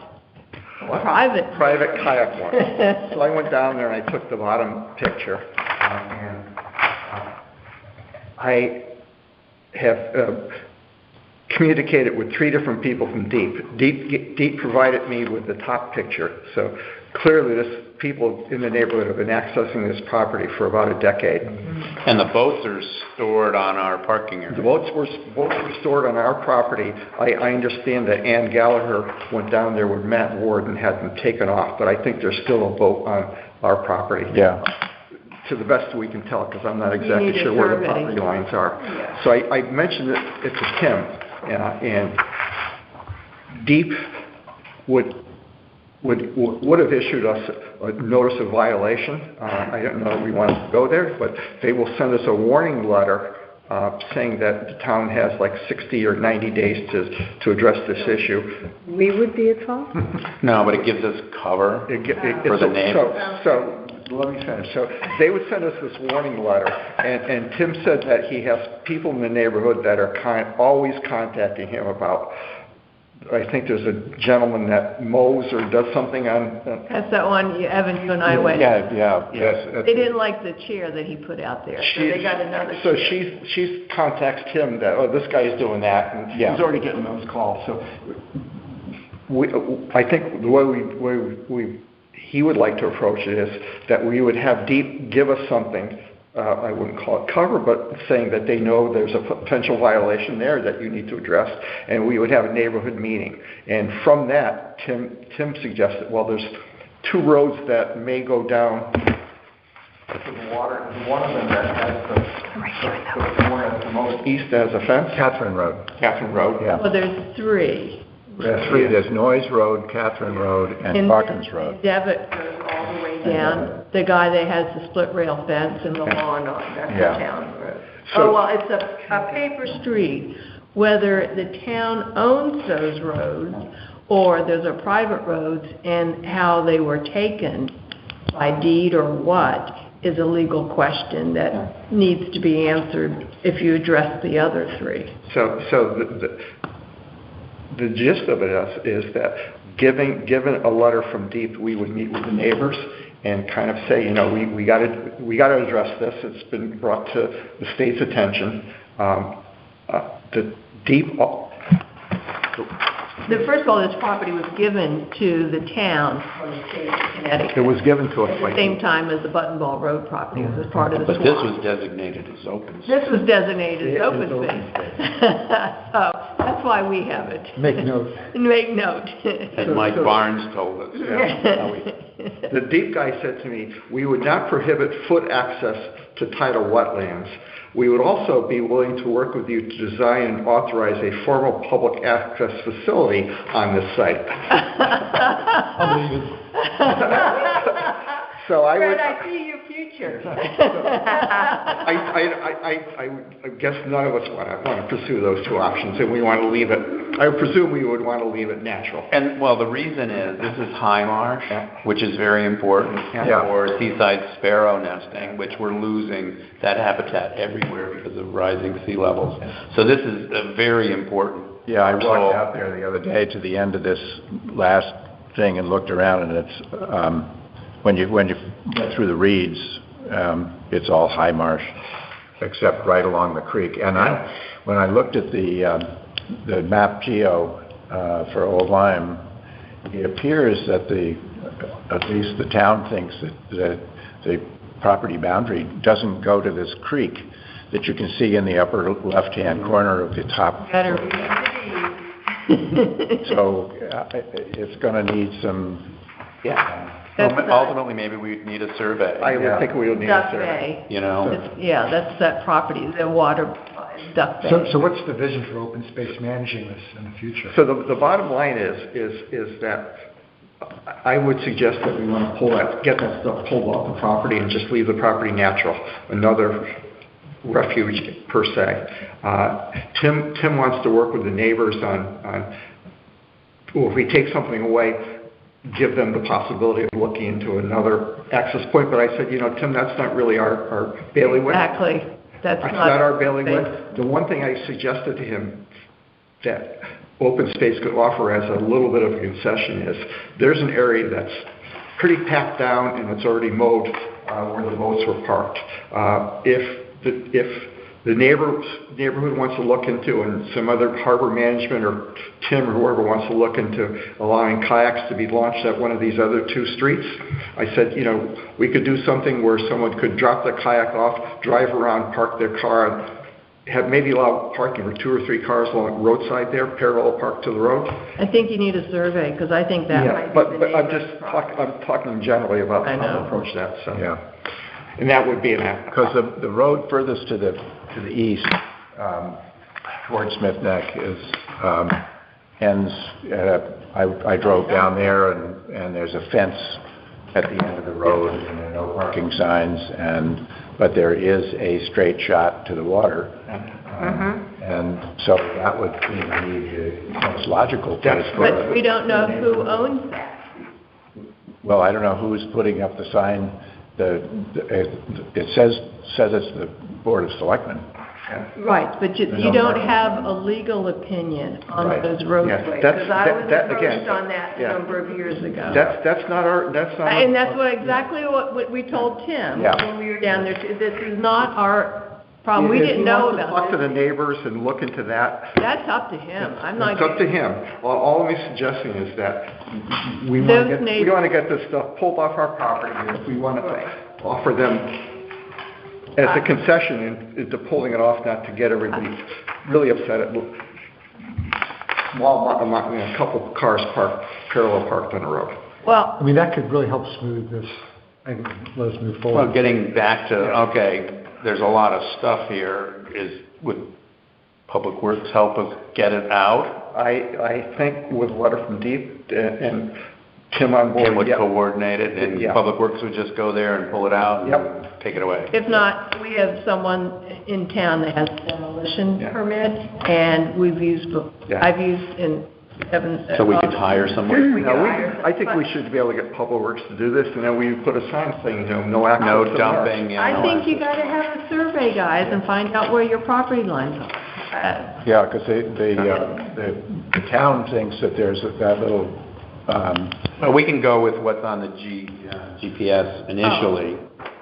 Oh, you're Yeah. awful, please. But it's plus or minus 25 feet, I mean, with no... That's the width of this little parking area Yeah. you're talking in, 25 feet, and that's a very active neighborhood down there. Wouldn't you say, Evan? Yeah. Yeah, so they're out there measuring with you. I don't think, we need to get some pins, and either found or, well, our surveyor has that metal thing. Yeah. And you have to read the legal description and see what the outs marked. Yeah. And we could get a quote from him to come, maybe he's done it before. I mean, We can follow up on that. I just wanted to kind of get all of your consent to continue talking to Tim about, do we all want to get this pulled off? And I think we pretty much have to now that Deep's involved. Oh, yeah, no, I think- And not pursue any type of alternative access. No. right. I think the habitat, well, like knowing exactly where it is, but it's high marsh habitat, it's very valuable. Okay. I agree. Sounds good to me. Okay. Good, so, Amanda, well, let me bring up Champlain North. Andrea has been working with me on signs. Thank her for her help. I believe I got the bill. Do you have the Ant Hill sign? I don't have it yet, What? but I have a picture of it. It's in progress. Yes, And Barbara's on Oak sign is in progress too. yes, I just got an email. I got an email, I've been dealing with Raymond, and we have sufficient resolution images for him to proceed, so we have our 2 signs in the works. Yes. I'd like to, Amanda was looking into the fence. We have a lot less than 15 minutes. So Jim Mildren's having some health issues, and I don't think he's going to renew his liability policy, so I think he's out as a land steward. Wayne's in Florida, or he might be back now. I talked to Al Bond, who's worked with Jim Mildren. Al Bond is a licensed contractor in this area. He does a lot of work for the town. He has a demolition permit. He does gravel. He does knocking out ledge. He does all this stuff.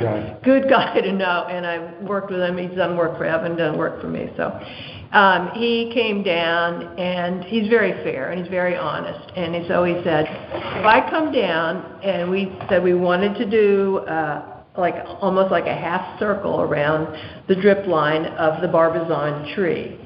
And originally Jim Mildren was going to get land from material from McCulloch, but he doesn't have enough. It's not in good shape, and I don't feel good, so I just, okay.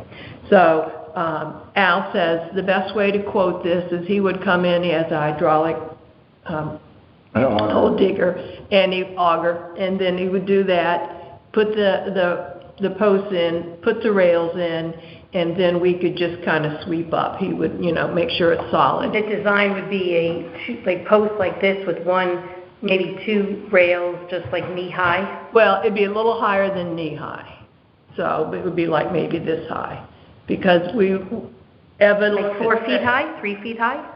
We I haven't. was thinking you don't even have to do that. I mean, I was thinking, waist high, which is what, 2 feet? No, Depends on your weight.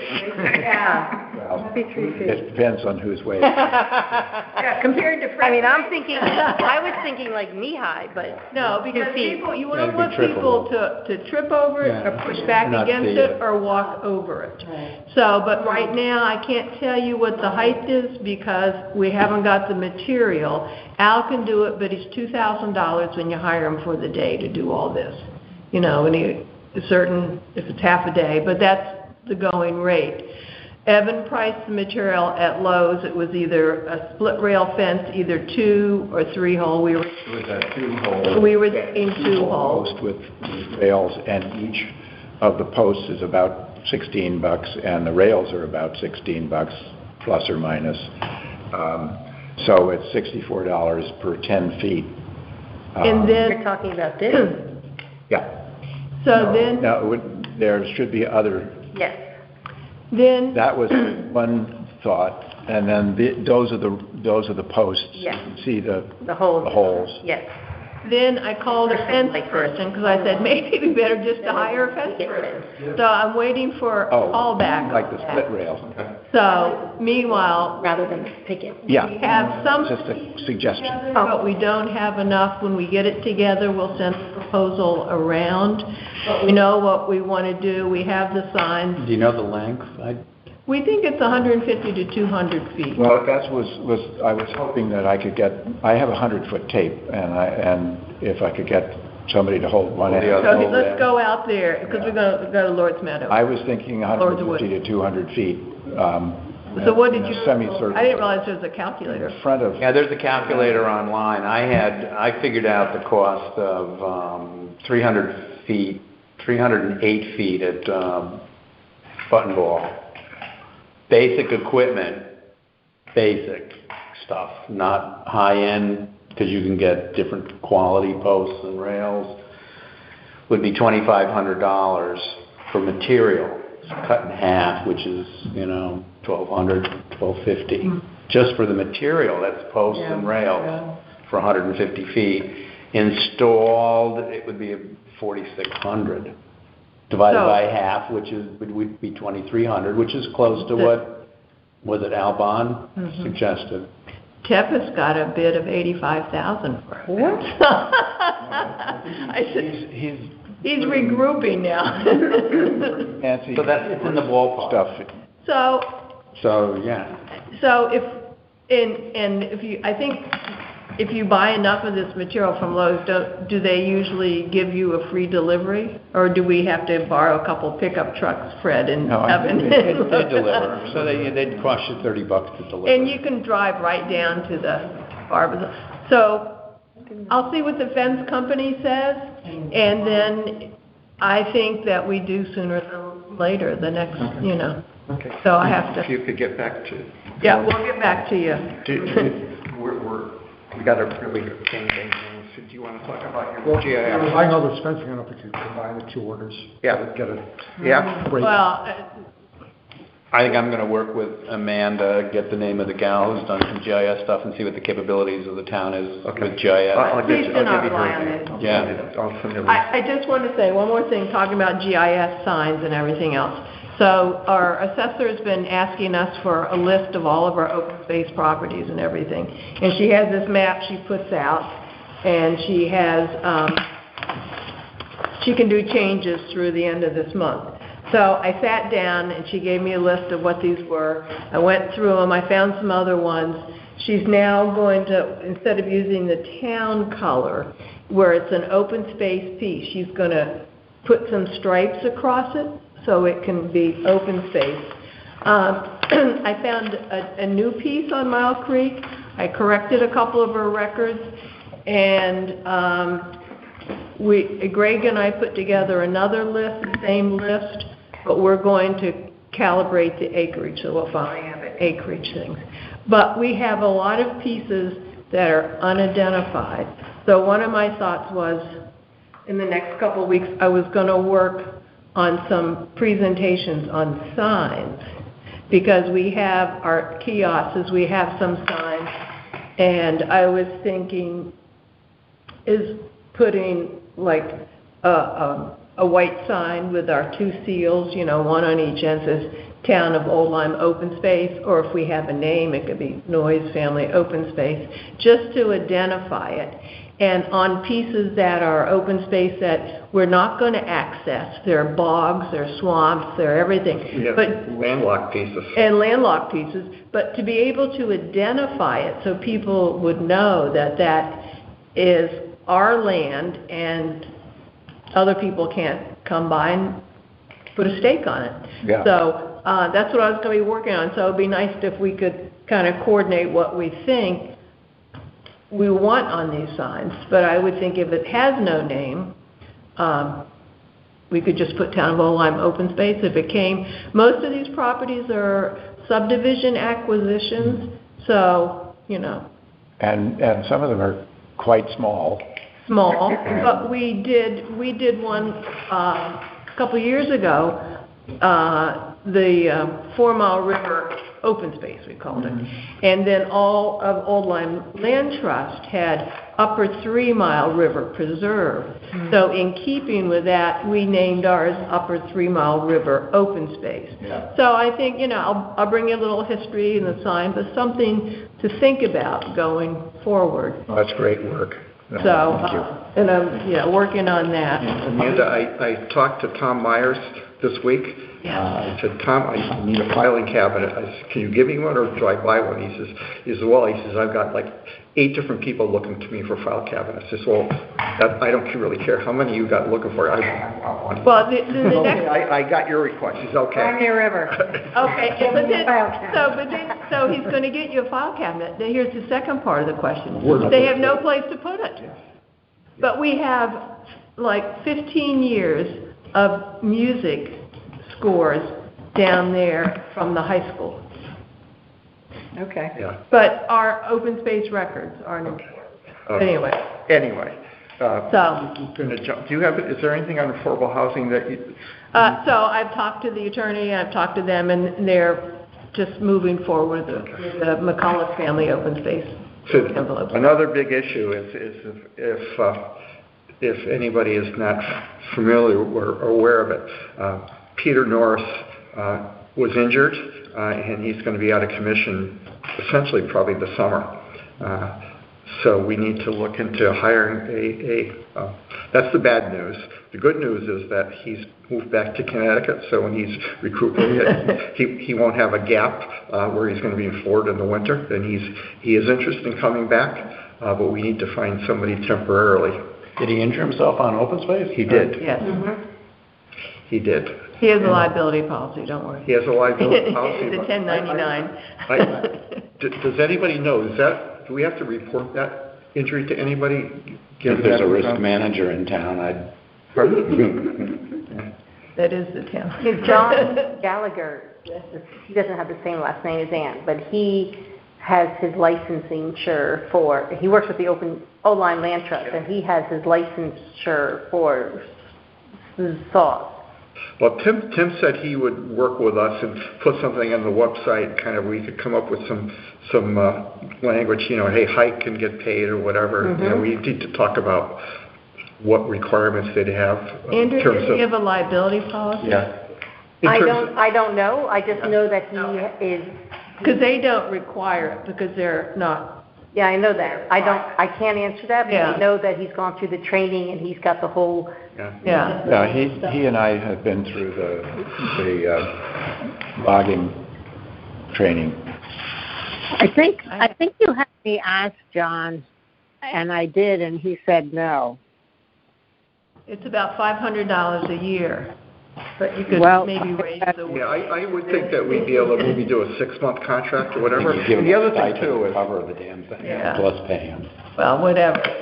That's the finance director, yeah. well, the other thing too, long-term, and as Amanda's mentioned to me, that Jim Mildrum is with his age and his health issues, I don't know how much we'll be able to rely on him, and Wayne really not being in Florida, and I don't know how interested he'd be in coming on some other properties. So a temporary job could extend, onto the future. I think it would be helpful to maybe have a couple of land stewards in case something happens to one, or people are traveling or whatever. So. Do we have a job description for land steward? We do. If I hadn't sent it to you, I'll send it to you, Mike, and maybe you and I could talk about modify it or how to write that down.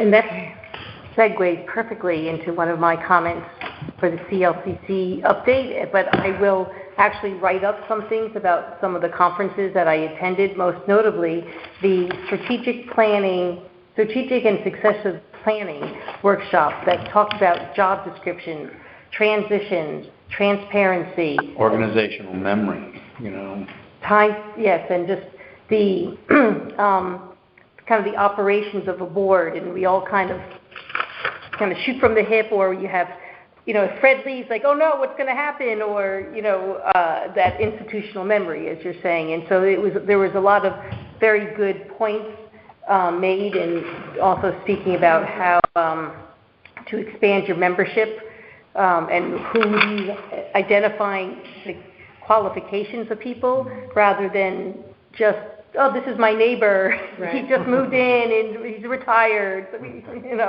that kind of thing. But always a good line. The other thing I found was a lot of times, and you can do this with municipal and or land trusts, create like a little friends group of people that live around the property that are really going to be watching it in your eyes and ears, and they may do stuff too. I don't know how, it works in Greenwich, Connecticut on some of our town spaces. Actually, it can be problematic because sometimes they want to do too much, but they want to dump their leaves over there. Well, that happens everywhere. Yeah. Oh, we had that on one of ours, yeah. That happens everywhere, but, they could tell you. Yeah. So, we can while we're into Andrea's section of the agenda, and Susanna's waiting on patiently for us to address. I would like Amanda, have you talked to Chris? Okay, Suzanne, are you listening? I am. Happy Okay, do a little drum roll here. So, Chris Kitchings has referred this to Chris, and I can't remember his last name, I'll mispronounce it, but anyway, he runs the side door, and Leslie's still there, and he called me and said, I know I had to call you before 3 o'clock because you had a 3 o'clock, and yes, they want to do Hikers Happy Hour. Oh. So I'm going to call him tomorrow afternoon because he was on the phone. He just bought a house in East Lyme. He's very anxious to start hiking and wants to encourage this. And, what can we do? I said, I need you to commit for the first week of May, June, September, and October. It should be the same day. He was thinking Wednesday or Thursday. I said, whatever day works for you. What we like to do is, if you have the outdoor dining, we want to encourage people to stay and spend their money at the Old Lyme Inn. I did say, we originally, it was going to be, when we started this, Evan and I, 3 years ago, it was going to be half-price cocktails and wine. But I said, but then you started pulling out all these wonderful hors d'oeuvres, and then you kind of ran out of people to help you behind the bar. So if you wanted, I could ask the board if they'd be willing to pay some money towards appetizers, because we did that the last one in October, and I know you did out of your own pocket one too. So I think that's one thing that we need to maybe talk about. Would we be willing, I don't know, if each commission, when it's their turn to do it, they pay $100 each, so you would be on the hook for $200, we'd be on for $200 for the whole season. And the other thing is he wants to get more info out there. They created that Hikers Happy Hour poster, so they have that copyright. We could use that. They used to do it in the paper. I said we could do the selectmen's thing, but I said we need to get more PR out there, and he agreed. So I'm going to talk to him Thursday. We may meet on Friday. Does anybody from your group want to meet Friday? Mary Devon, I don't know if you'll be interested. I don't know what your mobility is. Mary Devons has contacted me several times about that, and she's really interested in working on that, Suzanne. Well, she's kind of in charge of outreach, but the truth is, I'm the only one that's ever hiked those hikes, Mary was there at one. She shows up all the time for the happy hour. Right. She didn't hike. A lot of people do. That's all right. Hey, at least, but that feeds the Old Lyme Inn. Well, that's fine. All of these people are working. That's why, I'm probably the only one that's unemployed. But do we want to change our time? Do you want to go instead of 4:15 to 5? You want to start it at 5 and happy hour at 6? I can ask. I mean, give me some direction. In October, that's the fall, right? So it's dark then. It won't be dark at 5 necessarily. I don't know if we're going to daylight savings or standard time, but it just would risk beyond October. I wouldn't do it too late. You run into dinner hours too. I would keep 4:15, 4:30. Okay. I'm a little confused. This new person, Chris, did the kitchen sell, or he's just in charge now, or what? He's in charge of the side door, and I think he's taking over. He's basically taking over Chris Kitching's position. But Leslie's still there. We worked with Leslie. Remember Leslie? Right, I do. And his last name is what? Oh, I'm going to it's Baudry, something like that. He just called me on his cell phone right before 3. I would just suggest that if you are buying, I don't know if it's paying for their food or if you could bring it in, but last time he paid for $100, it was not $100 worth of cheese and fruit. No, that's for sure. Yeah. So that if we're offering $100, well, one could go to even the Big Y or Costco or. I don't know that. Well, no, you can't do. So I'm just I putting that out there that it should be clarified because that's a good point. So I'll ask him if we did $100, what type of hors d'oeuvres could we expect? Exactly. Sure. Okay. Right. So cheese and crackers or. Well, plus. Are drinks going to be half price cheese, then, like or are they going to be fruit full and price? sausage and all that good. I'll look at the menu, or I'll say, okay, or is the other option, no money, no hors d'oeuvres? No, just drink. I'm just. Peanuts. I think the hors d'oeuvres are nice, but I don't think they have to be a lot. I think you could put out popcorn for people have just hiked, they want to eat something with a drink. My question is, are the drinks half price? In which case, I think we really need to help with the food. If we want to go with full price drinks, they could put out popcorn and cheese and crackers and That's stuff. a whole other issue, because and then at the end there, whatever the I don't know what the drink price was, but if it were double what I was paying, it's. Well, that was the other thing. Then they said, well, it's well drinks, which I didn't know what well drinks, so that's the cheap stuff. But then they gave half price cocktails, but they didn't give half price on wine or half price on beer. So it got so confusing. Right. I think say half price happy hour, to me, is Everything half is price half. everything. Yeah. It's going to be clarified. So I'll discuss it with him, but Okay. How much do you want to get involved with this, Amanda? I don't think I'll be here for that many. So I will coordinate it. I will find out where the flags are and everything else. And Andrea, are you taking this over? I wouldn't say taking it over, but I will help. Well, Okay. And I'll probably be on most of the hikes. Yes, I'm sure. I'm sure. I have to say, when you came on the hikes and you identified bird sounds, the people were like oohing and awing. It was really great. Just a So I little appreciate- a little extra. Yeah. I have to say, for the open space hikes, I went on one hike, maybe it was Champlain South. We had Evan at the front of the line and Mike at the back of the line. And everybody said that was the best hike I ever went on. We had Yeah. Yeah. personalized attention at either end of And the then we hike. get Yeah. Fred and Ann interspersed, and everyone will come back knowing how to identify a plant or name a bird's call. And Okay. Yeah, no, I think that's important. Whether So or let not you me, wanted let to. me coordinate, I'll send around, and you guys decide what you want to do. I'll get it set up, I'll see if they have the flags. I think they have our banners. I just wanted to mention quickly what? that I'm Yeah. sorry, Suzanne, you had mentioned that you wanted us to go first in May to give you time to recuperate. I would, because I don't think I'll be well enough to hike some of these in May, but I should be able to in June. So if you could take the first one, it'd be a big help. so we'll see you at the bar in May. I assume you're well enough for that. It's just that I'm very slow now. I'm not hiking at all right now, but I'm slower, and flat is better. I certainly will show up, and I might hike a little bit of it, and then come to the bar. Week. But, yeah. Well, So if we take May, are we taking September? 'Cause it's Well, either- if you want to, or we can switch back, whatever way you want to do it. Okay, well, let me find out what's going on. wow, that's in 3 weeks.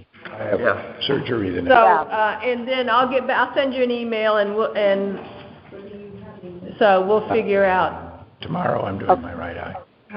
So. Cataracts. Okay, while you're still here, Suzanne, we're going to have to defer the further discussion of the Hikers Happy Hour. But the other thing that we've kind of semi-worked with you on in the past was the Midsummer Festival. Now, I have reserved a table by the Lime Art, which would be given to us, or a spot rather, that would be given to us at no cost. But we have to basically talk about, do we all want to do that again in terms of our commitment of time or whatever? And I'm curious, are you guys going to do that again? And are you going to bring in the Raptors?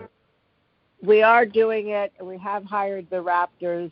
But again, I think Mary and Edie have had more to do with it. So, but we are definitely doing it again. Okay. And So last weekend in July. Yeah. What's your thoughts on doing that? Are we all up for that again? I think it's a good thing to do. Yeah. I think it's good PR. We got to come up with some things. I saved all the posters, so we have a lot. I mean, I think that especially, with our first wildlife refuge, it's a great opportunity to sort of showcase what. You may need to do the pages got a little crimpled down. Yeah, like update some of it. So that would And maybe we could recruit people. Yeah. I think it's important to do. Good Yeah. outreach. Think And President- Evan, did you get a tent from Lime last year? Which? You got the, Yes, from the Lime Land Trust. Would you be able to do that again? Oh, I'm sure they'd be happy to amend it. Okay. and we should have a sign-up poster, because that's how we got our land seal. His wife signed him up. I said, this is a good job for you, so. Well, it's We have done. our spot reserved, and we can talk about that in the future. Okay. So the last thing on the regular agenda maybe is that there's going to be a recognition of the high school students, 11 of them, seniors, who have participated over the last 4 years helping on our work parties. And we're meeting at 7 o'clock this Wednesday. Tim Griswold will be there. And I haven't heard back from Wygonic, the principal, or Ian, the advisor. Next Wednesday? This coming Wednesday. A week from today. A week from today. So I can't tell you what the depth of the new environmental club will be, but we're working on recruiting some, and Anne had the idea that the seniors could invite other people to come. We'll see, but no promises there, but they are all being informed in any case. And I would like to pass around a note for you just to say thank you to Heather Freed, and I will get her a gift certificate and something. Can we go? Can you go? Absolutely. Yeah. I'm bringing fruit salad and donuts. And where? You know, It's going to be at the high school in the library, Thought you were doing pizza. 7 in the morning. Oh, 7 in the morning. Because we looked at the afternoon schedules and even our town meeting schedules, and they are in 4 different sports and 6 different directions. Okay. And this way, we're enticing them with breakfast, and you get them there. Does the town, Just signing my name? Yes, Heather, thank you, Heather. Okay. Your name. All right. So speaking of conferences, Rockfall has a seminar next month coming up about climate change and how it affects trees and so forth. That if anybody's interested in going, I think we can pay for people to go. It's like at 10 in the morning or something. It's all morning. I think it ends around noon, and then lunch is optional. Yeah, So I work. does the town have the ability to do like little official certificates with a town seal that you could give I got a nice all over little. that. to the I kids? got a nice little blank certificate from Katie, and I'm going to come up with a design. Okay. Add the names. Tim's going to sign it, and somebody from the schools is going to sign it. I'm sure Heather will. And you Well, get Heather's some- good, or the principal, or superintendent. Ah, is too. okay. Ian would be nice. Ian would be nice. I will get on him again. It's school But vacation. just let me know who, so I can put them Exactly. on there. You can get some of that neat stationery that's like, has trees or things like that on, and then. Well, I got them all excited in the office there, that I mentioned when I worked for the state. We had these little wafers, and we had an embossing thing that with the state seal on it. We put those on certificates all the time. And Yeah, like a little Michelle Hayes, gold. what a great idea! I'm going to get one of those. Ah. So But yeah, we'll have one with the town seal. Yeah. So, Is our town seal the Osprey one? yeah, Okay. I'd be interested in going to this. okay. Please do. Oh, that. I thought you meant. Oh, So that's- anyone who wants to come at 7 No, o'clock no, in the no, morning no, on Wednesday, the 19th, fruit salad and donuts. Something healthy, something simple. Okay. Well, That's me. interesting. Who has a thing? Are we doing anything Yeah, I've seen it. for Connecticut Trails Day? Or Earth Day? Connecticut Trails is the first Saturday in June. Yeah. We did, The Land Trust did something last year because we were on the hike and we got photographed and awesome. we were Champlain, well, no, Boggy Hole, I think. We could take the, I'll send this we around. could I'll send it out take to the everybody. dock Oh, out. go ahead. There's a QR code on there. Hurt my back. I wouldn't be able to move for a month. A tractor pull. Earth Day is the 22nd, next Saturday, a week from Saturday. There's a meet and greet at the old line I think what I'd Land like Trust. to do is we'll find out who's interested. Yeah. I'll talk to Tony Marino and have us just send a little bill for all the registrations at once. I might be interested. I'll have to look at it if I'm available the 12th. I Middlefield, Middletown. We are running through the race.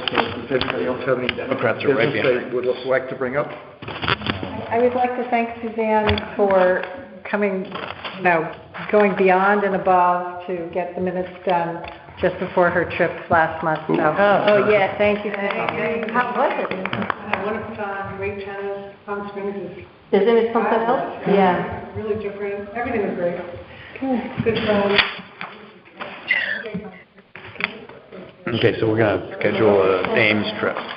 is there, I have are we doing an executive? 7:12? No. Yeah, I have 7:12. Does someone like to Motion make to a motion to adjourn? So moved. Second it? Second, all in favor? Aye. Aye. Thank you all.